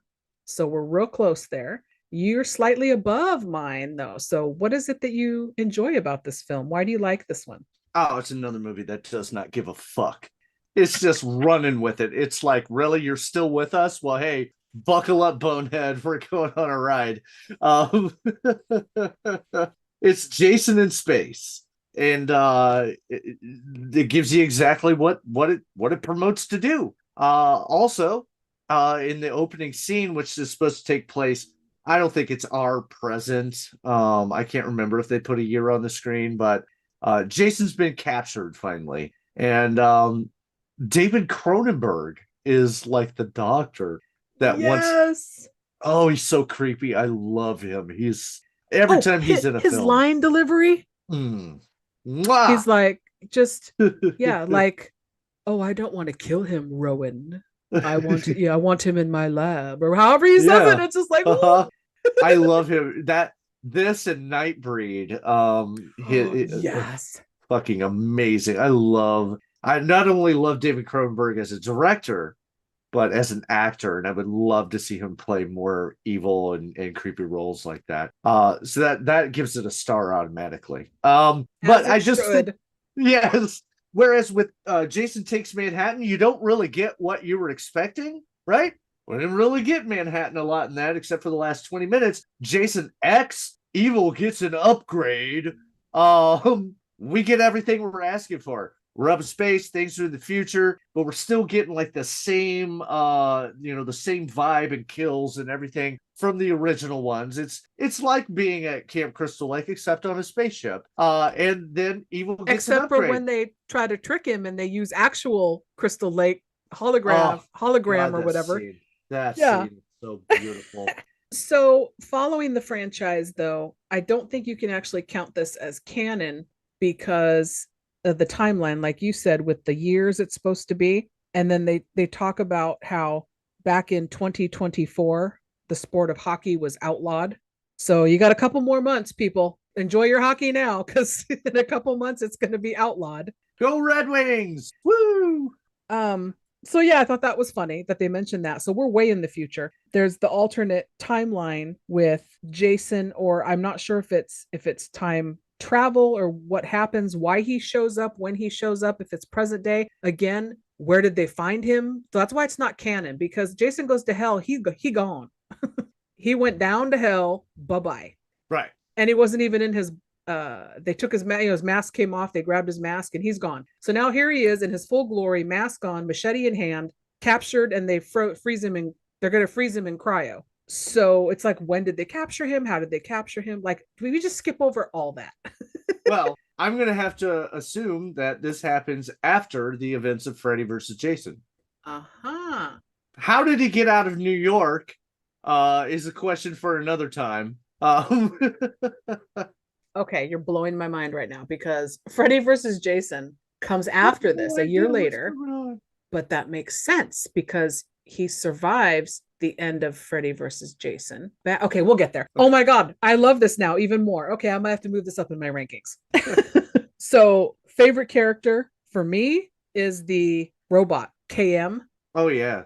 That the kid builds, or I don't, would you call her a robot? What would you call her? Cyborg. Fair. A cute one though. Oh, she's so cute. Even with her magnetic nipples that fall off.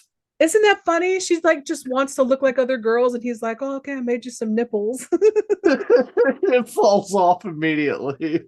It's the thing that's gross to me about it, though, is this kid's bizarre obsession with trying to make her so much like a real girl or woman. I mean, is she able to do the things that you would think? Does she have a vajayjay? I don't know.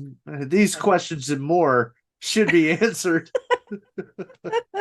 In the sequel, we didn't know we wanted. Yes. I want to know if KM has a vagina. I love her, though, even though the guy that makes her is creepy. He doesn't seem that creepy. I mean, there have been creepier guys in this series. That's true. Well, who was your favorite, though, in this space? He was my favorite. His name is Sunaran. I think is his name. Oh, I know. They all have like regular quote unquote names, and then except him. Well, no, there is the one kid, Azrael, which is a little abnormal. The kid that when they do they find we got to go back. I know who Azrael is. So the girl Rowan, she is with Jason, and he is gonna get away or kill some people. They're not dating or anything. She's not with him. In the room with him, and he's killing people or soldiers and shit. And she ends up luring him into the cryo and is going to trap him in there. And I forget what happens, but she gets stuck in there with him in the cryo chamber, but she's not supposed to be in there. So she ends up sitting down on the floor and gets frozen as fuck also. Would you like to know how? Please. Okay, so been a while since I've seen this one too. Again, ladies and gentlemen, the host of this show did no research before recording. I'll just be in the corner. Don't mind me.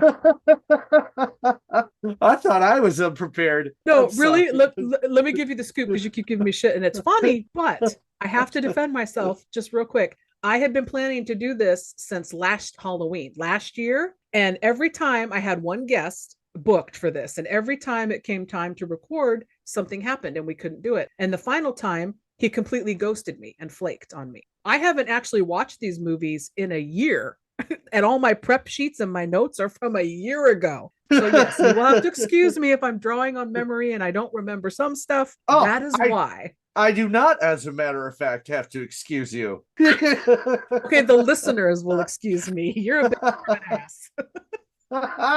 So here's what happens. So yeah, she's there. Cronenberg says we got this all under control. He ends up killing fucking everybody. She ends up leading him into, there's like 3 different cryo chambers in one room. She tricks him into one somehow. I can't remember how. And as she locks I'm sorry. I'm sorry. Back up. What was that? She tricks him into one, but you can't remember how? Is that what you said? I remember a little bit more than you, babe. Said? Come on now. Anyway, she locks him in there, and it's got a porthole so you can look in and see whatever's frozen in there. You know, make sure your turkey dinner is still good. And she's like, haha, I got you, fucker. He's still got his machete, though, and he somehow shoves it through the cryo door into the back of her, or into the front of her, and like stabs her. And then she falls down. He pulls the machete out. And now all the cryo frozen shit is spewing out. So it freezes the whole room instead of just that chamber. And I'm so much better than everybody else in the world that I remember bullshit fucking goddamn plot points from the Friday 13th. But here's the thing. This movie, you already know going in, especially if you've seen the promos with Uber Jason and whatnot, this is Jason in space. So it gets a pass immediately. Just because I bought the ticket and sat down and I'm eating my popcorn, you get a pass. So you can do whatever the fuck you want in this movie and it's going to be okay because it's Jason in space. And of course he can stick a machete through the cryo chamber wall. Of course he can. It's a super deluxe machete. And that's why it's his favorite, why he wants it back later on in the film. Oh my God, that's so hilarious. Because it plays for the comedy. It is. Like, I laugh at the joke like I should. It's okay. Exactly. He just wanted his machete back. And there's so much humor in this film, too. And that's part of what really makes it work. At this point, they've really accepted that, hey, this shit's ridiculous, man. And now we're in space. Fuck it. Let's have fun with it. And they do. Like, what was his name? Brodsky, the lead security on the ship. Yeah. Yeah. I liked that character. He was very cool. But at one point, he's fighting Jason, and Jason stabs him. And he goes, oh, it's going to take more than a little poke in the ribs to stop me. And then Jason stabs him again. He goes, oh, yep, that'll do it. That is exactly why this movie works for me. Because they know the movie they're making. Everyone showed up. They know what movie they're in. And everyone they go knew for the it. Assignment. Absolutely. And yes. I got to say, the movie was made and then it got delayed for like a year or two. And even when it came out, the effects aren't, we're not talking like Spielberg level effects or anything here. They're working with what they got. But I think they still kind of work. Even today, when I popped the Blu-ray on, because I love Jason X. It's so much fucking fun. And I think some of the effects, like the CGI, whatever that they did, they also seem to have done a lot of model work. And I think a lot of it still works and kind of holds up. Yeah. So I have a question for you. No. So we're going to go back to the beginning for a second. Now, I'm no expert in cryogenics. You're not a cryogenics scientist? I only play one on TV. But I find that the frozen gel scenario in the beginning of the movie Demolition Man far more believable than the fact that Rowan can sit on the floor and be frozen like that and then brought back to life. I gotta tell you What? this. Here's what actually happens in my mind. Okay. Oh, do we have to go in there? Oh yeah, probably. You don't wanna. Come on, ladies and gentlemen, boys and girls, take a trip into a fucked up world.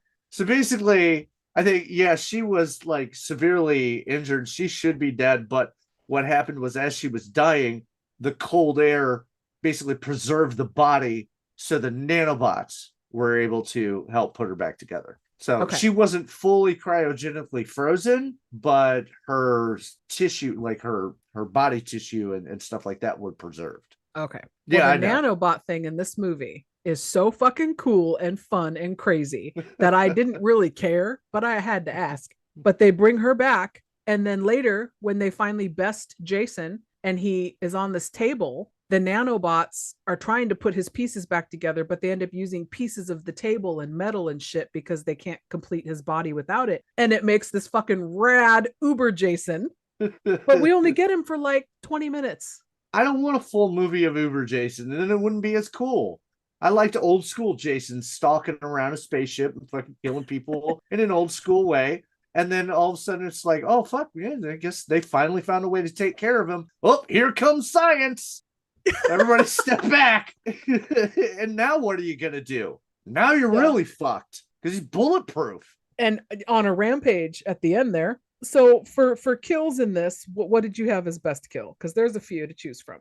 Well, there's only one, and it's the frozen face smash towards the beginning. That's the greatest kill ever. Okay, so my question then is, because that's my favorite kill as well. Sweet. He just slams her face into that liquid and she freezes right up like the Terminator. But why didn't Jason break when he was cryoed? Like why would he or Rowan, sorry, she didn't break. I mean, were they really careful transporting these bodies and nobody bumped into an elbow into a door and lost a finger? Like why was nobody else broken, but yet because her face gets frozen, he's able to smash her and break her face? Well, it's a different type of process. The cryogenic thing was mostly dealing.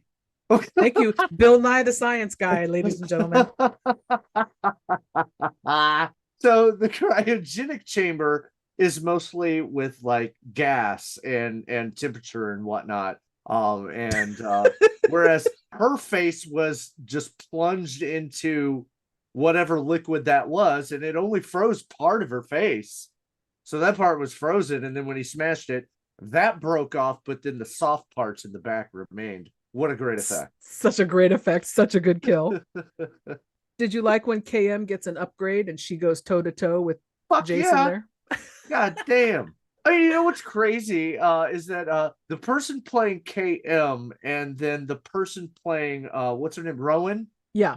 They were both on some Star Trek show or some space show where the roles were reversed. KM was the human and Rowan was playing a like robot or cyborg or whatever. Oh my gosh, that's so awesome. I didn't look that up, but I will when we're done. That's cool.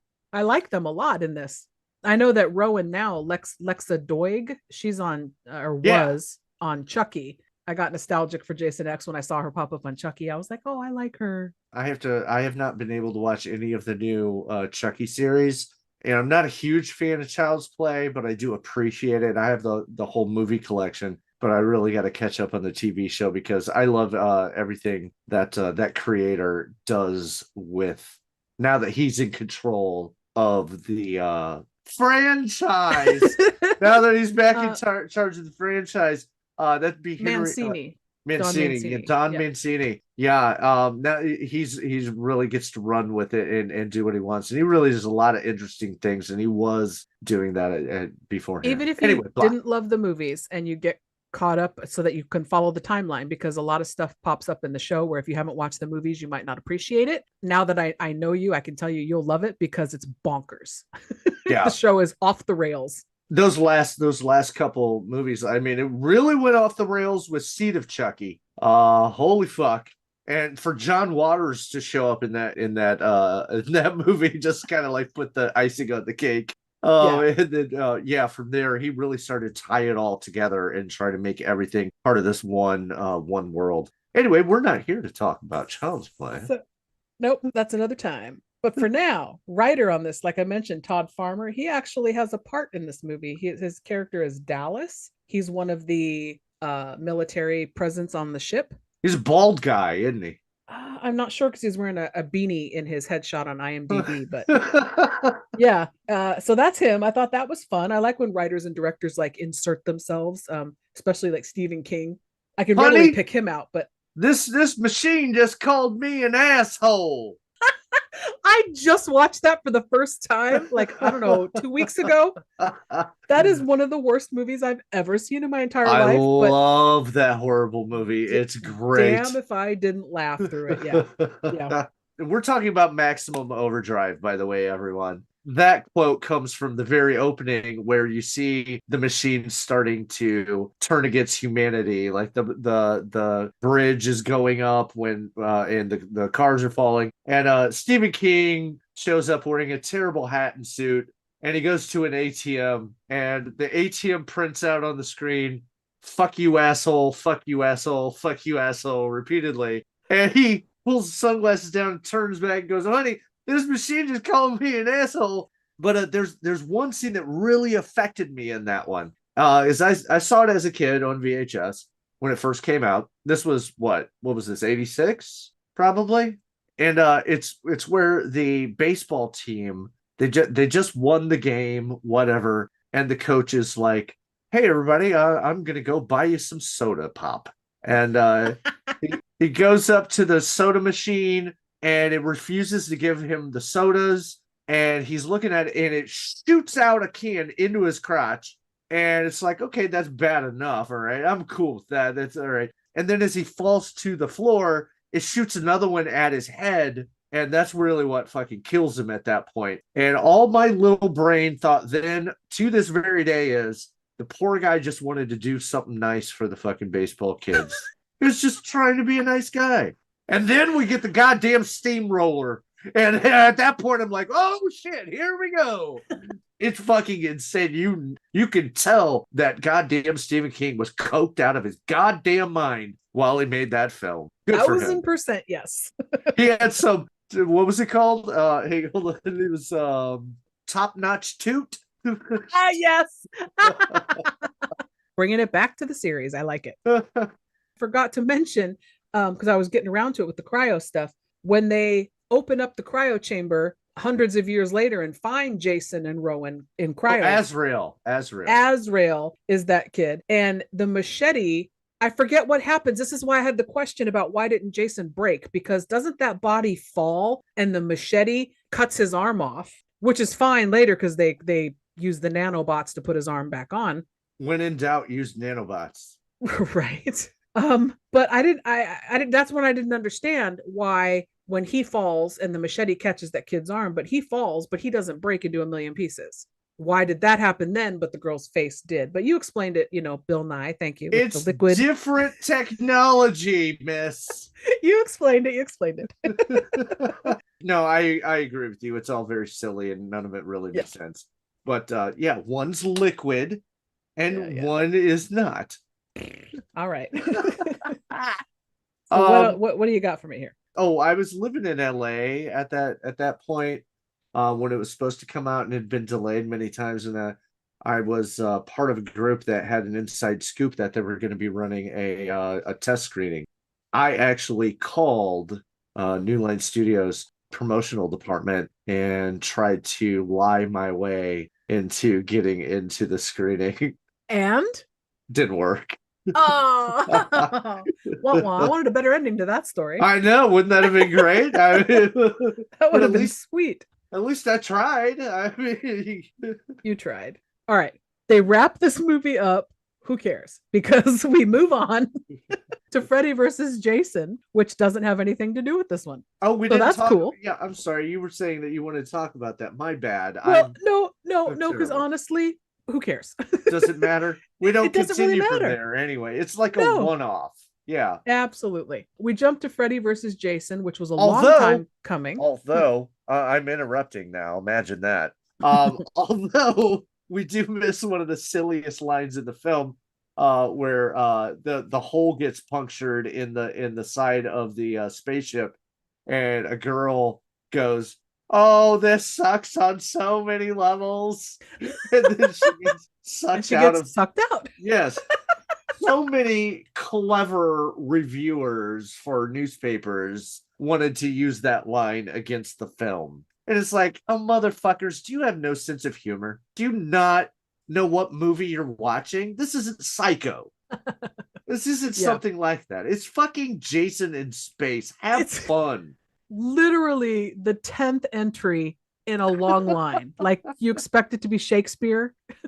It never was. Okay, sorry. I'm done interrupting. Go ahead. For now. Hey, let's move on to Freddy vs. Jason 2003.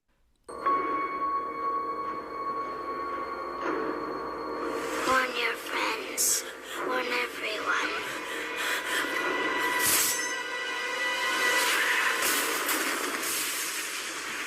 Welcome to my nightmare.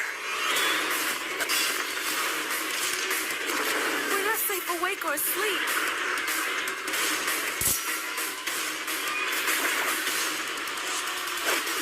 Why won't you die?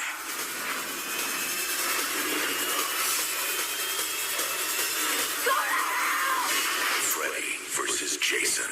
Place your bets. Written by Mark Swift and Damian Shannon, directed by Ronnie Yu. Oh, yeah. Fucking fantastic direction on this film. Great choice in him, because wasn't he big in Hong Kong Hong cinema. Kong? Okay, thank you. Yeah. Hong Kong cinema. Yeah, he was a big deal in that world. And so they were like, he'll be great in this. And a horror film with action sequences and big shots the way they are in this film, he nailed it. Well, yeah, he'd done like A Bride with White Hair is probably, if anybody's more interested in horror, that's probably what they would know him from. But he had also just done Bride of Chucky before this. That's where okay. Mm-hmm. He had revived the Child's Play series, because Bride of Chucky is brilliant. It is. It's so good. And it's not all him, because he's not the one that wrote it, but I mean, it's very clever. It even has a lot of those Easter eggs and shit at the beginning where you see Jason's mask and Freddy's glove and all that. And it kind of puts it in this world thing, and you just know it's just having fun. And Ronnie Yu directed that and gave it a lot of style, which you would expect from his history. And then they went, okay, well, if he does that for, Child's Play, let's bring him on for the Freddy versus Jason. It was a big project because, like I said, it was a long time coming, highly anticipated. Fans have been frothing at the mouth for this one for years. It was a big deal. As far as rankings, though, you've got it in 6th place out of 12. I've got it at 10. It's not because this one's bad, in my opinion, per se. It's that there were so many others that just were better. So this one just kept getting bumped down the list as I was ranking. Yeah, it feels more like a Nightmare on Elm Street film than a Friday film. Agreed. Yeah. Making that compromise, I think that they were able to pull off the feel of both of them together. But in order for it to be able to have more of a comprehensive storyline that goes through, you kind of have to go with the Freddy shit, because he has more lore and stuff like that. I think they kind of had to go that way. But yeah, like I said, long time coming. This was something they were trying to get done back in before part 7, the New Blood with Tina. I see what you did there. They were wanting to do that beforehand, but of course New Line didn't want to give up, whatever control they had, and Paramount wasn't going to let them go with whatever. So they made that, and then it was supposed to be getting made, and that still wasn't happening. So they made Jason X, because they're like, we're doing nothing with our character. We got to get something out there. And so they do that, and this movie has been written, rewritten. So many different authors have come through and tried so many times to make it work. There's some ridiculous shit out there where there's like a cult of Freddy out there, like they worship Freddy and shit, trying to bring him back. There was one where Freddy and Jason they're in hell in a boxing ring, fighting each other, and Freddy like turns his hands into giant mallets and is fighting Jason, and Hitler's in the crowd cheering them on and whatnot. Just don't like that. Don't like it. No, sir, I don't like it. And just some ridiculous shit, so that they were finally able to find a story that works and works well for both of the series is an absolute amazing feat that they pulled off. My sister, I think, was like, Freddy versus Jason, isn't that supposed to be bad? And I'm like, what are you talking about? It's the best it can ever be. But we don't get Kane Hodder back. We've got Ken No. Kurzinger. Yeah. So do you know why that happened that way, or? There's conflicting stories about this. Okay. At one point, some people say that Kane wanted too much money. Kane says that he was never really asked at the final moment. He also says that, at one point they said, who's the director again? Ronnie Yu. Ronnie Yu said, well, that he needed somebody that could emote with their eyes or something to make Jason more of a sympathetic character or something. And so there's just he said, she said, flying all over the place. I think the most polite way to look at it is just they wanted to go in a different direction. And so that's what they did. Okay. So all that said, let's roll it back to the beginning of what the product was that we actually got. How did you feel this plot and the device of how they Freddy brings Jason back and all of that? How does the end result all work for you? I think it works pretty well. Like I say, I mean, it's really hard to find a way for these two franchises to come together in a way that makes sense. So did this make sense to you? How they did it? Yeah, I think it did. Jason's been in hell. Freddy's, also apparently in hell because he no longer has his powers because nobody knows who he is. He decides to resurrect Jason by tricking him and sending him off to go and start killing people and making people think that it's Freddy so that people will get scared and he can get his power back and actually do it on his own. And I think that's a pretty good setup. I like that because Freddy's a manipulator. He will alter your reality and stuff, and he did that to Jason.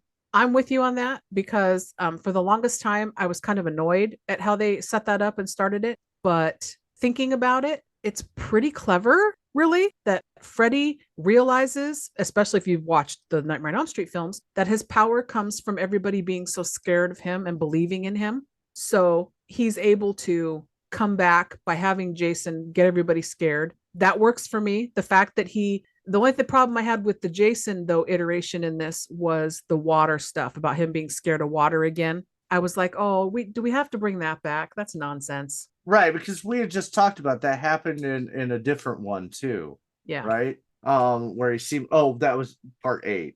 Fuck that.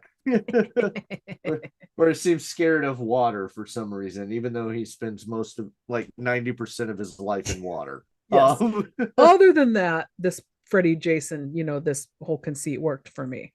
Yeah, there was the whole Freddy's afraid of fire and Jason's afraid of water. That was like some bullshit they threw in just so that they would have a weakness. Yes. Speaking of weakness, in this film, I felt like all of the kills, with the exception of one, which turns out to be my favorite kill, they're very weak. Not good kills in this movie. Yeah. I guess who cares in the sense that as far as characters, all these kids are pretty much unlikable. So who could care? Wait, all of them? Pretty much. I liked Kia. I liked Kelly Rowland. What's wrong with you?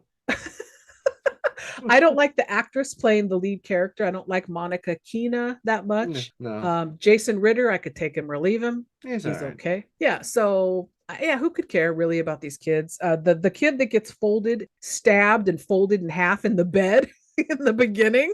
What an ass. Kill. Yeah, that's best kill for me too. He's such an asshole. We're back on the who deserves it, and he deserved it. There's not a lot of deserves it deaths in this one. I think there's only 2 really. Him definitely, and that one works the best. And then you get a lot of just ridiculous blood spray, like everybody's full of fire extinguishers or something.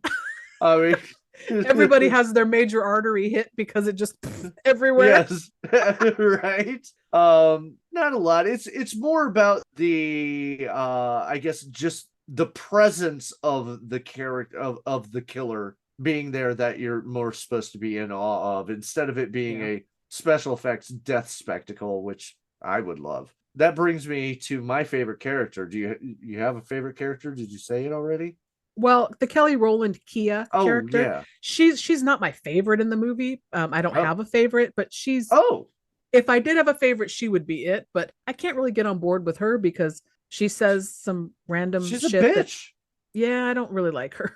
She's a bitch. But she's fun. It's fun for me because I like Kelly Rowland as a part of Destiny's Child, the group, to see her play this role.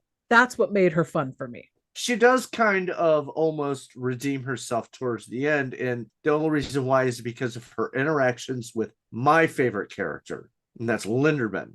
Really? Yeah, I love Linderman. He is, again, just a sweet-hearted person who doesn't mean any harm to anyone. He's trying to be a good person, but he's picked on and belittled by the people around him, including her. Yes. Until towards the end, and then she finally shows some softness towards him, and that kind of redeemed her a little bit. But Linderman is absolutely my favorite. That poor kid did not deserve anything that came towards him. That leads me to a scene. He's in the van scene, right? When they're trying to resuscitate Jason to keep him from drowning or whatever. Okay. Gotta give him mouth to mouth. Yes. I have my two favorite scenes in this whole movie. That's one of them. And it's because of the actors and what they're doing in that scene. It's comical to me. It's so good. Yep. And the other scene that I absolutely love is the rave scene in the cornfield. Mm-hmm. Oh my gosh. It is shot again, Ronnie, I don't know, like an action movie or something, like with great like party scene, and then all of a sudden it's a horror movie because here's Jason, he's going to kill you with some great shots of him doing crazy shit. I love that scene. Love it. Yeah, absolutely. There's like a big full screen shot of it, like up above the cornfield, and you can see him moving through it while he's on fire. Yeah. And then he gets there and he's swiping everybody, killing kids left and right, and everybody's like spewing out of them like they have a fire extinguisher in them. And then all of a sudden somebody, I think he hits a keg or something, and it puts the fire out. And then I go, oh.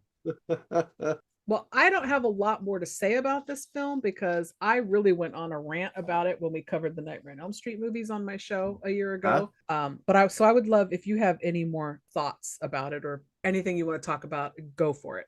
The great Catherine Isabel is in this film.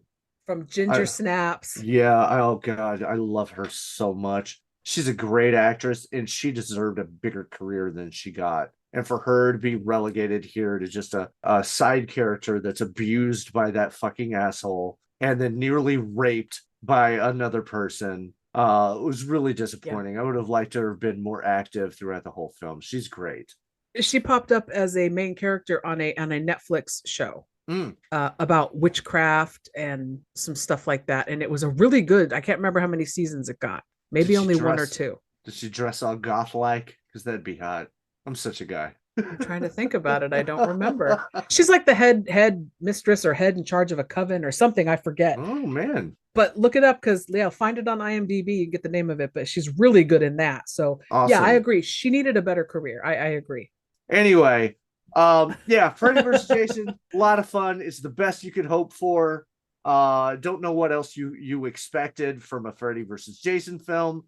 We're back to the Frankenstein meets the Wolfman, whatever it takes to get the two together. We got it. And then if it works from there, it's gorgeous. There's some amazing cinematography in here. The hallucinatory dream world that Jason goes to with the people floating in the closets and of all the people he's killed before. I really do like the guy, and I can't remember his name. And I wish he had got more work too, because I really like him. He was the other guy at school, or the guy that put his ass on the glass in the psychiatric hospital. The one who was his older brother died by suicide in the bathtub. Yeah, I really like that guy. And I want to say Brendan Fletcher is the actor. His death scene was really affecting to me because of the way that he was acting and emoting, because he was just screaming, "Somebody please wake me up." And it felt really natural and raw and emotional. I really enjoyed that.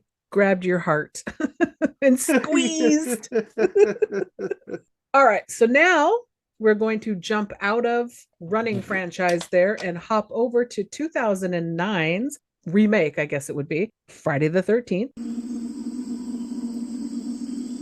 Did you know a young boy drowned here?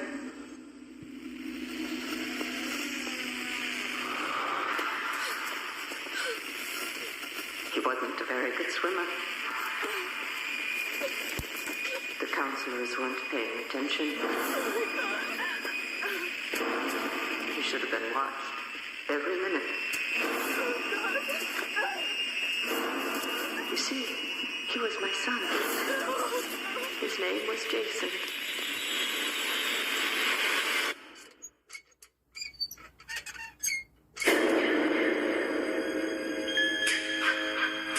And today is his birthday.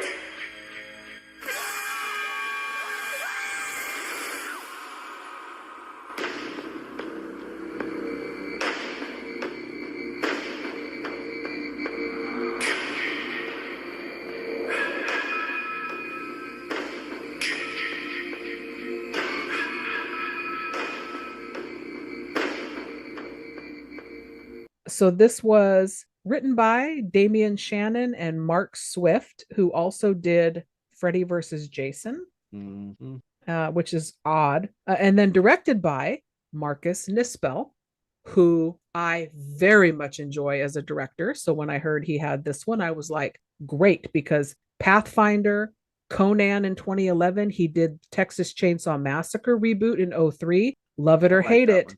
Well directed. So I was happy that he was on board for this. It is a turkey, but the audiences loved it far more than the critics did. Produced by Sean Cunningham, so he was on board with it. He was okay with it. So I'm thinking, how bad can it be? Over the years, as I watch it and rewatch it, I've ranked it. It came in 8 out of 12 for me, near the bottom. But for you, this is your number 12. This is your bottom of the barrel. So I'm going to start with you. Oh, wait, I have one little bit of trivia. I thought it was funny that this one starred Jared Padalecki of Supernatural. And then in the same year, we had another horror movie, My Bloody Valentine, with Jensen Ackles of Supernatural. So I'm like, oh, did they both like take a break at the same time from the show and decide to do quick horror movies? Give me your thoughts on this one. Why do you hate it? Well, yeah, I will just first off sum up my I went and saw this in the theater. I was very excited. I loved the previews and the trailers and the images and everything that I had seen. But my initial response is fuck this fucking movie. I think you really feel. I shouldn't sugarcoat everything, god damn it. I think it looks great. It's filmed great. I think it has some serious pacing issues with the way that the story is set up. You get a recap of everything. Your favorite, right? You love the recaps. But well, let's dive into that since you're on it. Do you remember kind of what they talk about and what they show? I mean, basically Pamela Voorhees getting decapitated and Jason Voorhees, and I think they actually show a baby Jason Voorhees coming up to her body. This is important. Yeah. They show Crystal Lake in like 1980 as the credits are rolling, and they show that Jason is hiding, didn't actually drown. He's watching his mother get decapitated and then goes off to live in the woods. So this movie sets it back the same amount of time as approximately the first Friday the 13th did, because Mrs. Voorhees in the original Friday the 13th says 30 years ago, which would have been like in the 50s. And so here in 2009, we're saying, okay, so back in the 80s, this happened. So this guy now is like 35, 40 years old or whatever, however old he is. And he's a real person and he's in the woods because he was a little kid who saw his mom get decapitated. And then he's been hiding in the woods ever since. So even though I don't like a recap in a movie like the way they've been doing, this one works for me. And it's more believable because we're not supposing that this child drowned, didn't drown, don't know if he's supernatural, don't know if he's human, what's been going on. They just lay it out. The kid saw his mom get decapitated. He's fucked up. He's been living in the woods. Okay. But he was living in the woods before that, before she got decapitated. Again, It still has the same question from the original series. It doesn't explain anything at all. I like that it's a standalone. Like, you don't need to have seen any other entries with this name. Again, the reason that you don't need to have seen any other entries in this series is because they give you the montage recap at the beginning, just like they did in part 4 and 3. I will fight you, sir. This is a little different. Okay, let me see if you like this. Did you like the portrayal of Jason by who I think is a fantastic actor, Derek Mears? Derek Mears, he's been around in the horror community for so long and done so many fucking beautiful things. Swamp Thing, the TV show Swamp Thing. Oh my god, they fucking fucked that series so bad. Agreed. Jesus Christ, it was going in some fucking really cool directions. The body horror and everything, and oh my god, it was fucked. Agreed. Okay. But how did you like him in this? Oh, was that the question? I really liked the way he played Jason. This is a different Jason. This is not the one from the original series or the New Line series or anything like that. I really liked it. He did play it more like he's an actual living being this time. The thing I didn't like, and it's not from what he did as a performer, it's the way they wrote it, is that a lot of his motivation doesn't make sense. Why is he keeping that woman alive? How is he feeding her? And how is she going to the bathroom? Because she's wearing pants. And she's cuffed to the pipe or whatever. Yeah. Yeah, his setup is weird. She hanging her butt off the edge of the bed and shitting out there. I don't understand. So it's Jared Padalecki's character and his friends or not his friends. I'm sorry. There's a group of friends who are out going to go camping by the lake. And then he's out looking for his sister. And that's who Jason has as a hostage tied up. Well, doesn't make a lot of sense. You're right. Well, hang on, because we're skipping over like the bad pacing and scripting of this film. We get our intros, the back history of the movies that haven't happened. Here's what Jason is and da. Then we cut to a group of people going camping, and there's secretly a couple guys out there because, hey, I hear there's a good weed farm out here that we can go steal shit from. And Jason ends up killing all of them. He ends up hanging one person up in a sleeping bag and setting fire beneath them, which is very un-Jason-like. So apparently he's a very vindictive, fucking torturous, like Saw-esque person here. You're forgetting, though, what you just said a second ago. What did I say? Was that this is setting up at the beginning a different Jason. This is I understand. So you can't have the expectation on him that you want to have. I don't like that he would draw it out like that. I don't like it. I don't like it. Anyway. You don't have to like it. It's okay. So that happens, and then he kills everybody, and you think everybody's dead. And now that we spent, a good 30 minutes going through all this shit, now we start the actual movie. So now we have to be introduced to new characters. A bunch of new characters we don't fucking care about. I don't like any of them. No, I didn't like any of the first group. But I did like a few little things about it. I like that they incorporate the song Sister Christian into the movie, just because I like that song. The kid looking for weed, he's got the headphones on and the song is playing. The axe. Okay, so there's a kid running away from Jason at one point, and Jason just throws an axe and hits him in the back. Yeah. I think that that's a fun kill, but in the back of my mind, I'm like, Serpentine! Why are you running in a straight line, you jackass? Everybody does that in movies, the fucking idiots. Except Land of the Lost. But the special effects machete that Ben Feldman's character gets to the face, the arrow through the kid's head at the boat, like there's some fun, inventive effects and kills in this that I have to just give credit to. Yeah. Well, I cut you off, and I went off on a tangent there, and I apologize because I'm good at that. You were trying to talk about, our lead character, the guy from Supernatural. He's He's there to find his sister, who was in the initial group that we spent Right. 20 minutes with. And he ends up cozying up with this new group of people who could care about any of them. I wouldn't call it because- cozying up with the group. Well, with the one girl, Danielle Panabaker's Yes. character, takes a shine to him at the gas station where they meet Ooh, up. And shine. yeah, my husband's a big fan of hers, so he's like, "Oh, that's fine if she's in any movie, it's fine." What's she from? Oh, besides she this? was horror movies. She was in a Grudge sequel. She was on a TV Oh, show. okay. One of those popular OC. Well, I don't know. all what- right. You Never know what I'm mind. saying? One of those shows. Never mind. So, but he's like, she's easy on the eyes. It's okay.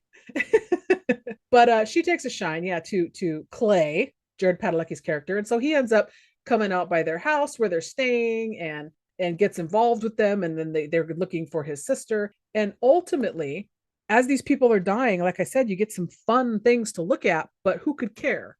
I don't care that they're dying. I'm not rooting for Jason. I'm not rooting for the kids. I'm just kind of, it's meh. Yeah, I mean, I really don't care about any of it. This is the epitome of like what later Paramount versions of Friday the 13th were. We're just here to see Jason. We're just here to see him look awesome and do some awesome kills, and that's it. We don't give a fuck about anybody else. He's the scariest, besides part 2, that he's been to me, the character, because like I keep saying, he runs in this. He will run after your ass, and I'm not getting away from him. So it's scary to me just for that. They do try to explain like how he could teleport wherever he wants by introducing these like tunnels under the forest floor. I did guess think that was nonsense. Yeah. Yeah, that's still he still has to be able to move fast, and And he's so big. Derek Mears is a big dude. yeah, And so it didn't work for me in Rob Zombie's Halloween. I didn't need my Michael Myers to be a WWE wrestler. Here in Friday the 13th land, I'm okay with the Jason character being a big dude. It's more scary. It's more imposing, more frightening to me, more scary. I do want to point out that now they do start out with Baghead Jason, which is what he wore in part 2. He had a flour sack over his head. Now this The one fun he has nod. yes, he has a sack over his head, but this one is very specifically designed to make it look cooler and whatnot. You can see that. They had budget for it. This ain't the 80s, baby. And then he kills a guy and he finds the hockey mask. And what's really cool, because I've actually joked about this throughout, like, did Jason go and check himself out in the mirror and see how it looked? He does that in this movie. He puts it on and looks at himself. Decides that he likes it. You expect You're So Vain to start rolling in the background. So, do you have anything else to say before I finish this one out? I think this movie is fucking boring. It's boring as fuck. Especially because, you have to be introduced to 2 different groups of people, 2 different storylines. And then by the time you get to the second storyline, you're like, fuck, what? Now the movie is asking a lot of you when you're just here to see a Friday the 13th film. Dude, I can't restart 3 different fucking times. Just show me the guy in the mask killing some idiots, please. We didn't do favorite kill. You did mention some good kills. Yes, sorry. Well, I didn't think you'd have one. Well, I mean, come on. There are some good things in the movie. See, I liked the sleeping bags with the fire. That's my favorite kill because I thought that was fun. It was a nod to the sleeping bag, but yet original in the kill tactic. I liked the girl. Okay, so it ties into the boating incident. I do like that Jason apparently is an expert marksman with a fucking bow and arrow. He's a dead shot, I know. Right. As on a man is driving a boat at a high rate of speed, Jason is still able to shoot it through the back of his head and out of his eyeball. So the other person that was skiing, I guess, ends up underneath the dock. And Yes. at that point, Jason pretends like he doesn't know they're there. We've all been here before. But then he just like jams the machete through the dock into the top of their head. That's my favorite kill. Now, see, that to me, I kind of liked her a little bit, and that kill was good. It was kind of a Kelly Rowland situation where I was like, oh, that's Willa Ford. Like she had like a pop hit that was really big and then kind of fell off the radar. Still did music, I guess, but she had this one big hit. So I was like, oh, Willa Ford's in this. That's cool. And then they kill her. I was like, oh, okay. Did you rewatch like the theatrical version or the killer cut? You watched the killer cut. I watched the killer cut. Yeah. I compared the two. See, I did some fucking research and homework, honey. I compared the two, and there is way more baby Jason at the beginning than there is in the theatrical, and I think the theatrical cut works a lot better in that respect. We still know that it's got to be him, but I would have left that alone and then put back in, all the gore and shit that got cut out. At the end credits, I like to sit through all the end credits of movies just because Marvel's trained me to do that. Oh, wait, you're a latecomer? I've been doing that since like Masters of the Universe and Killer Clowns from Outer Space. I just found the Masters of the Universe one when we covered that movie a while back. Because I had never watched it all the way to the end, and I finally did. Shit. Fucking yeah, Frank Langella pops out. I'll be back. Yeah, I wish you were, buddy. Wish you would have been. So the end credits, the words pop up that say American Humane monitored some of the animal action. No animals were harmed in those scenes. I was like, what? They only monitored some of it? Why would you admit that? Shame on you. I would say, hey, you know what? If you're a listener that hasn't really watched any of them, you're still wondering if we can give like reliable recommendations. The remake it's not a bad way to go. If you're not a fan of like 80s aesthetics and whatnot, then this one might be up your alley and you may enjoy it. Just know that you're not getting what you really like from a Friday 13th film. It's missing a lot of the charm and the gore and the lunacy of it all. Perfect way to wrap that one up. You're so right. So that wraps up the films, but I would be remiss if we did not talk about Friday the 13th, the series from 87 to 89, 3 seasons.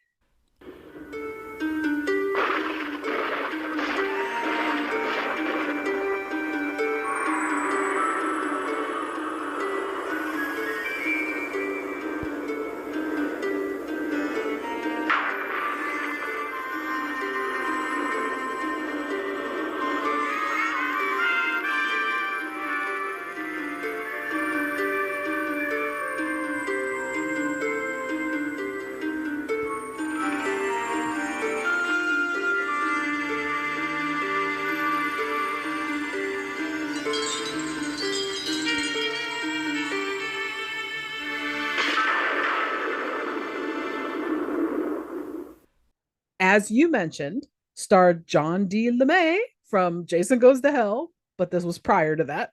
And some actress, she goes by the name Robbie. So they're cousins who inherit an antique shop where apparently nothing is for sale, from what I could gather.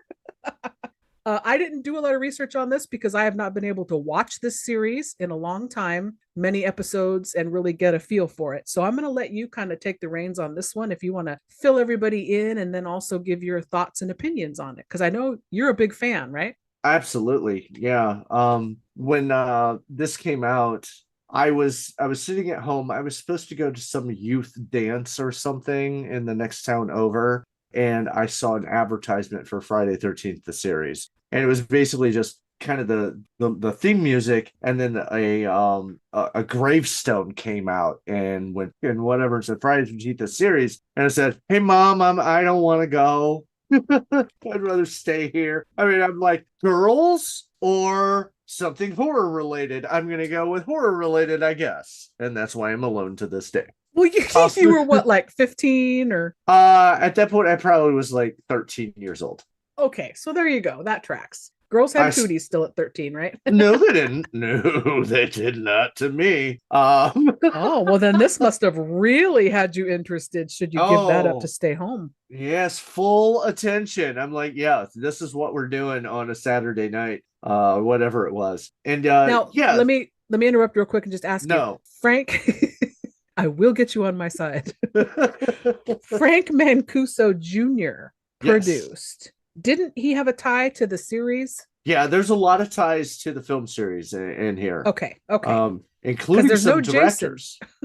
Really? No, there's no Jason at all. Yeah, like Tom McLaughlin, I think had something to do with this. There's quite a few behind the scenes stuff that are directly tied to this show. When they were creating it, originally they were going to call it the 13th Curse, I believe. And Mancuso was like, you know what? Fuck that. We're calling it Friday 13th because it'll get more viewers, even though it had nothing to do with it. And so they went with that. And that upset a lot of people that tuned in and were like, there's no Jason, man.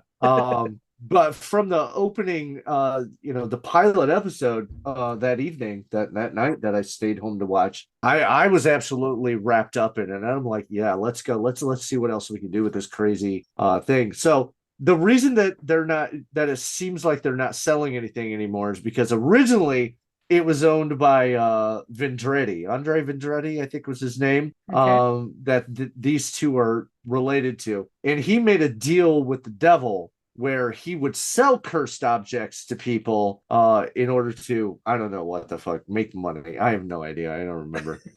And so when these two inherit it, they find out what's going on and they're like, well, we've got to go get all of these cursed objects back. We can't let these things be out in the world and be hurting people and shit like that. And so even though they're just two normal people, they decide that, you know what, it's now our mission because we were gifted this shop that we have to go out and fix all of the wrongs that he had done and make things right.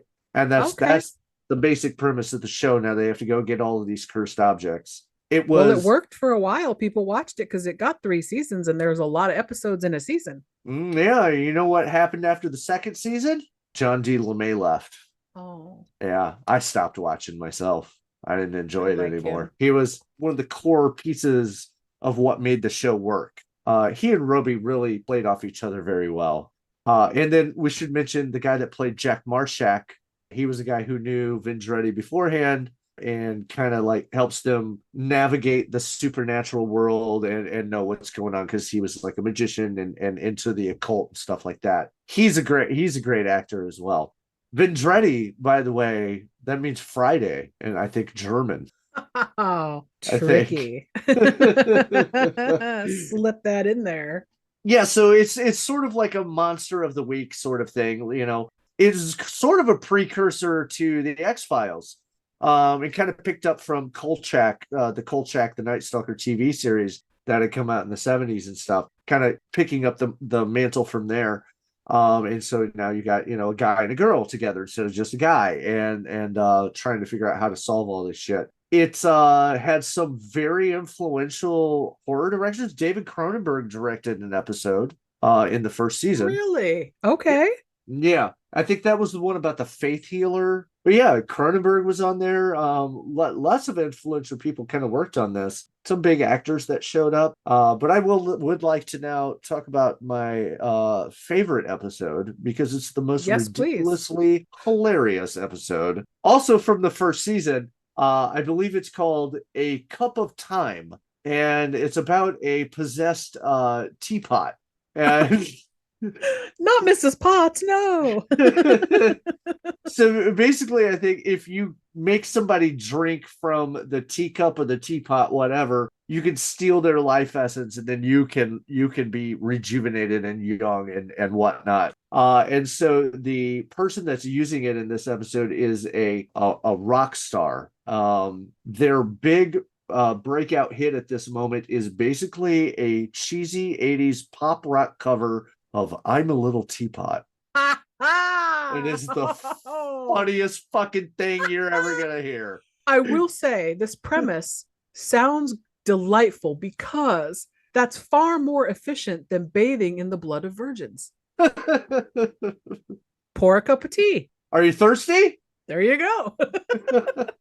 This is like, I think, the first occurrence where the same character came back in a different episode later on. So they even like did the thing where, instead of, Monster of the Week, they even brought back something previously and tied it in. So there was a little bit of connective tissue. But other than that, it most of the time it would be like, oh, we're hanging out at the antique shop. And then an old lady would walk in and then Jack would go, oh, this is my old friend Marion. We've known each other for 30 years. And everybody's acting like they've known this person. And to the audience, we've never seen this fucking person before. What the fuck is going on?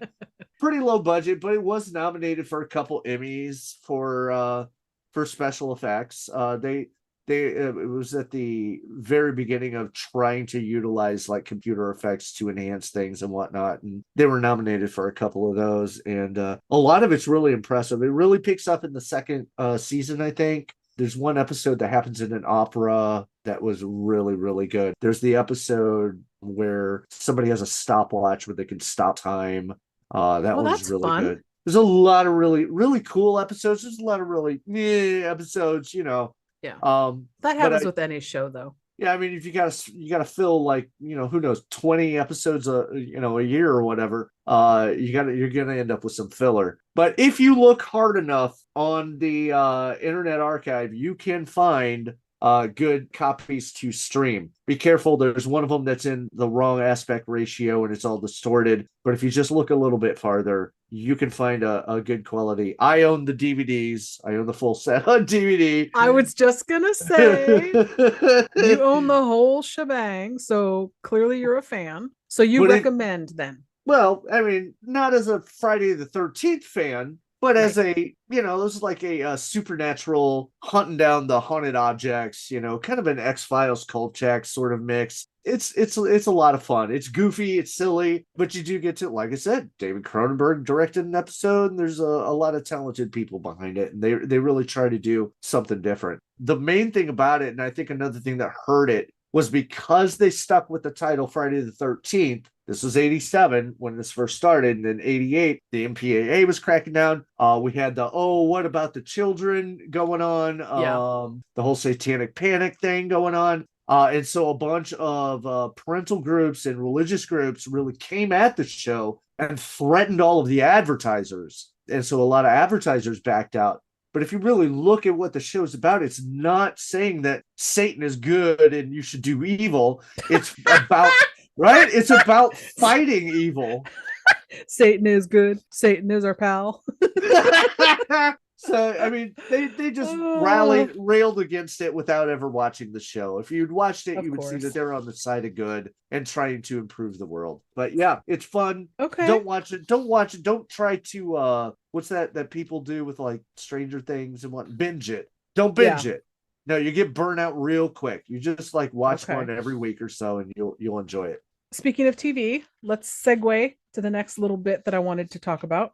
Are you familiar with the upcoming Crystal Lake series that Peacock is going to be putting out with the help of Brian Fuller? And what are your thoughts on that? I'm not excited. It's apparently supposed to be a prequel to whatever happens in the movies. So what are we going to talk about? Adrienne King is back. Yeah, but she can't be playing the same character because this happens in the past. Well, and she's much older, so exactly. So she can't be the same character. If she was playing like Mrs. Voorhees, that'd be kind of interesting. That might perk my ears up. What are we gonna do? What are we gonna talk about? Yeah. What is it? There's not a lot of news yet. And Brian Fuller, I'm trying to place the name. Hannibal TV series he did as well. Never watched that. Oh, see, I enjoyed it. It was excellent. Very well done. I've heard. So I think if he brings that same flavor to Crystal Lake, we might be okay. All right. Well, I mean, I'm not saying I won't check it out. I just once I hear a little bit more about it or it comes out, then yeah, I'll definitely check it out. But what are we going to be talking about? Is this like between when Jason drowned and she was killing people at the camp right after? You've got a good 30-year span there. Yeah. Okay. So And then lastly, I want to touch real briefly, because I don't know a lot about them. I just watched them and enjoyed them. The fan films, Never Hike Alone from 2017, and then Never Hike Alone in the Snow or something like that. Never Hike in the Snow Alone. I think they dropped the alone for that one. It's like, okay, don't hike in the snow or something. Never Hike in the Snow. Okay, from 2020, which was a prequel that happens 3 months before the Never Hike Alone. And we've got returning Tommy Jarvis, Tom Matthews from Jason Lives Part 6. Really happy that he popped up. Yeah, I'm glad he came back. And even though a lot of it doesn't make sense. So, there is that. They're short fan films, as they should be. I don't think the first one is that short. The first one's like almost an hour long or something. I think it was like 45 minutes. That's almost an hour long. God damn it. It's 45 minutes. Tomato. But what I thought was fun about this is Jason is played by Vincente DeSanti, who is the writer-director, I believe, also of these. So what a great pick to play Jason, because you know exactly what you're going for. You know what you want. You just do it your damn self. And it works for me. These are tense. These are fun. They're short. They're better than a majority, in my opinion, of the franchise films that we got prior. These are very well done, I think. Burn her at the stake. And so much so I like them that I'm very excited about Never Hike Alone 2, which is dropping any day now. We're recording in early October, so this is supposed to drop anytime now. And one fun tie I found was Drew Lady from Never Hike Alone and Vincent DeSanti also did a movie called 13 Fanboy. I don't know if you ever saw that one. No. With Dee Wallace is in it. It's like a full-length film about a fan that goes bananas, I guess. Watch something like that. I'm going to watch The Fanatic with John Travolta, directed by Fred Durst. I'll tell you, that's a classic. As long as you don't say The Fan with De Niro, we're good. So these guys had the cred from 13 Fanboy, and I was like, oh, cool. And I really enjoyed these. So I'm looking forward to the new installment. What are your thoughts overall on these fan films? So I originally watched Never Hike Alone when it first came out, and I was excited, and I watched it, and I pretty much liked it. I did think that it was a little bit drawn out. I mean, it was just like dude hides, Jason stomps around. And by the way, the sound effects for him walking were fucking ridiculous. If you thought his feet were heavy in the remake, fucking prepare yourselves and put pillows over your ears, because he's like an elephant. It is, and it's funny because the name of the production company is Womp Stomp Films. Yeah, I mean, it's real simple. If you just want to see Jason being Jason, then that's what you get. It's a guy at abandoned camp Crystal Lake who's like with the camera and whatnot, and Jason shows up and he hides from Jason. Then But at the end, you get Jarvis. Right. So then that brings up an interesting thing, because we got to go into Don't Hike in the Snow. He's driving an ambulance. He's an ambulance driver. And it's funny is like the other guy in the back with the other person, his name is Axel. I don't think it's supposed to be that Axel. No. It's a fun nod though. Yeah. And anyway, so we find out his name is Tommy. It's supposed to be Tommy Jarvis, and he says the lines like, "Hey asshole, remember me," or something like that at some point. Yes. See, I was excited by that. I was like, yes. So I was pretty next one.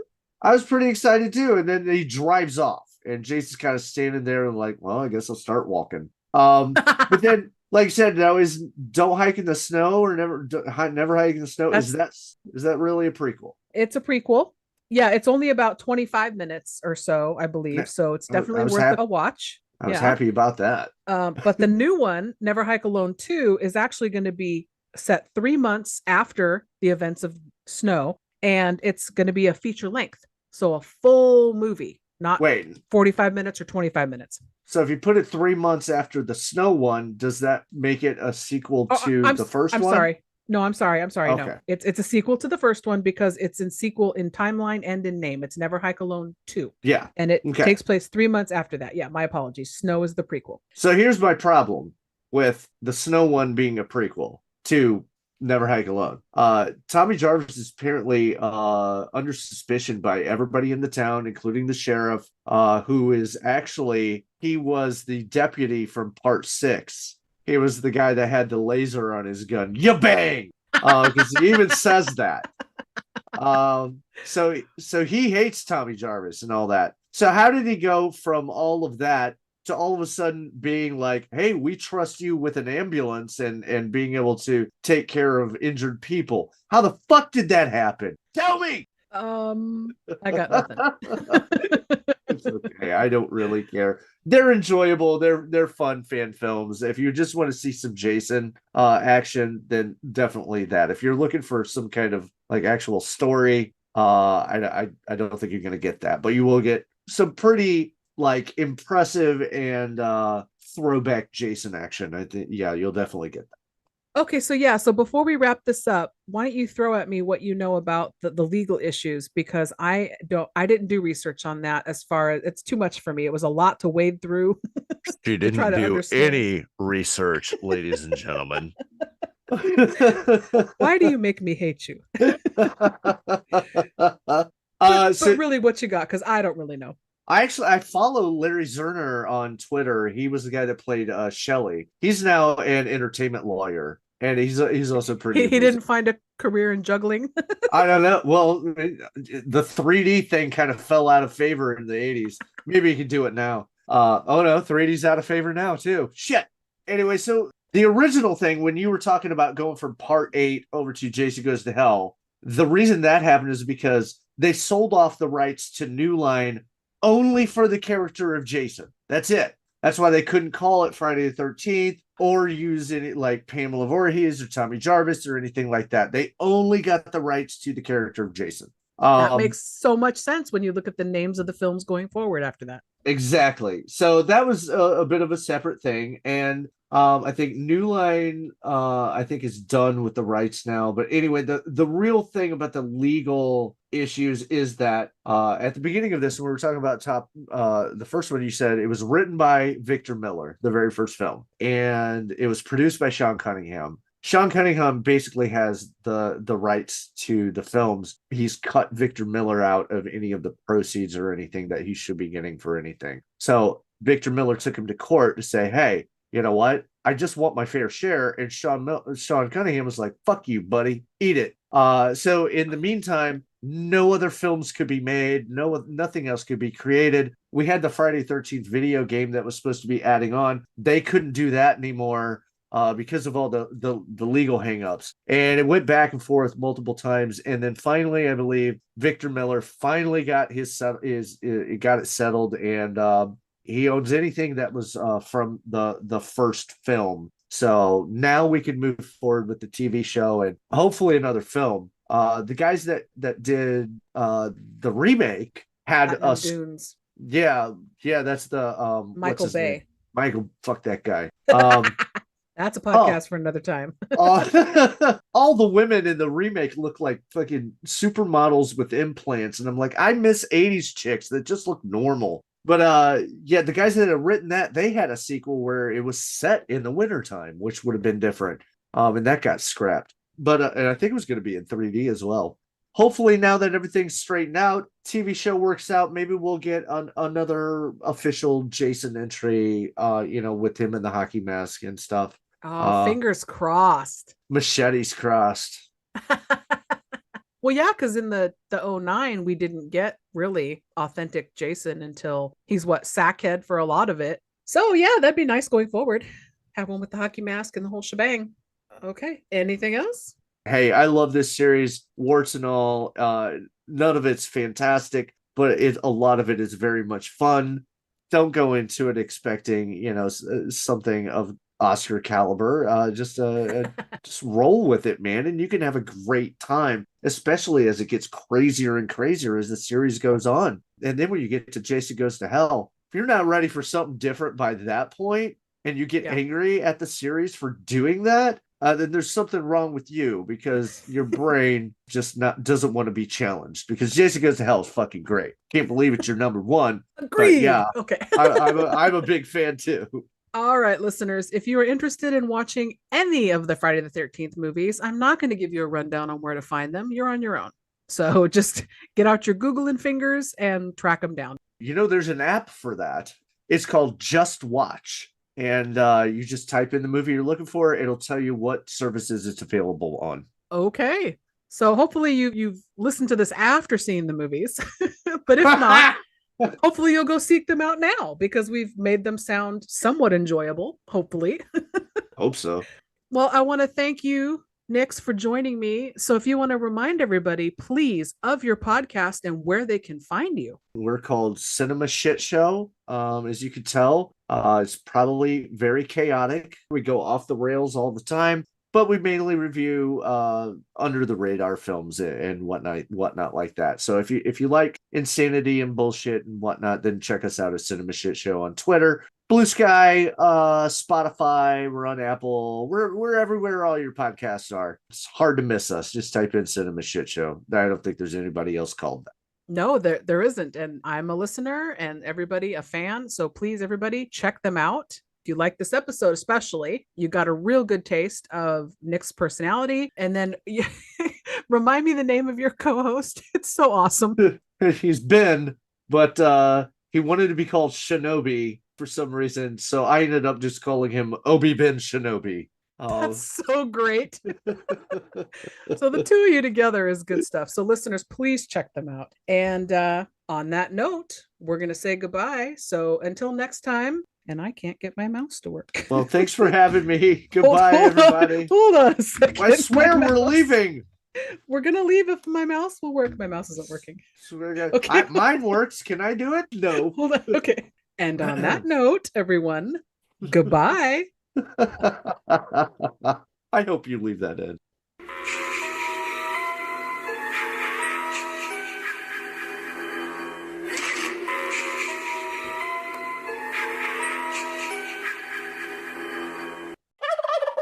Hey listeners, Movie Miss here, saying we know you have a lot of options when it comes to podcasts, so we want to thank you so much for listening to ours. Please make sure to find us on our socials and join us. Be part of our bad movie conversations. We want to chat with you. We're on Facebook with an official page, as well as a Let's Talk Turkeys discussion group where you can talk with other like-minded individuals who like bad movies.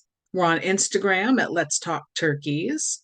Our Twitter handle is at Gobble Podcast. That's GOBBLEPODCAST. And of course, you can always email us direct. We would love to get suggestions from you of movies you would like us to cover. If you want to be a guest on the show, we would love that. So directly, that's Let's Talk Turkeys, all one word, at yahoo.com. You're still here? It's over. Go home. Go.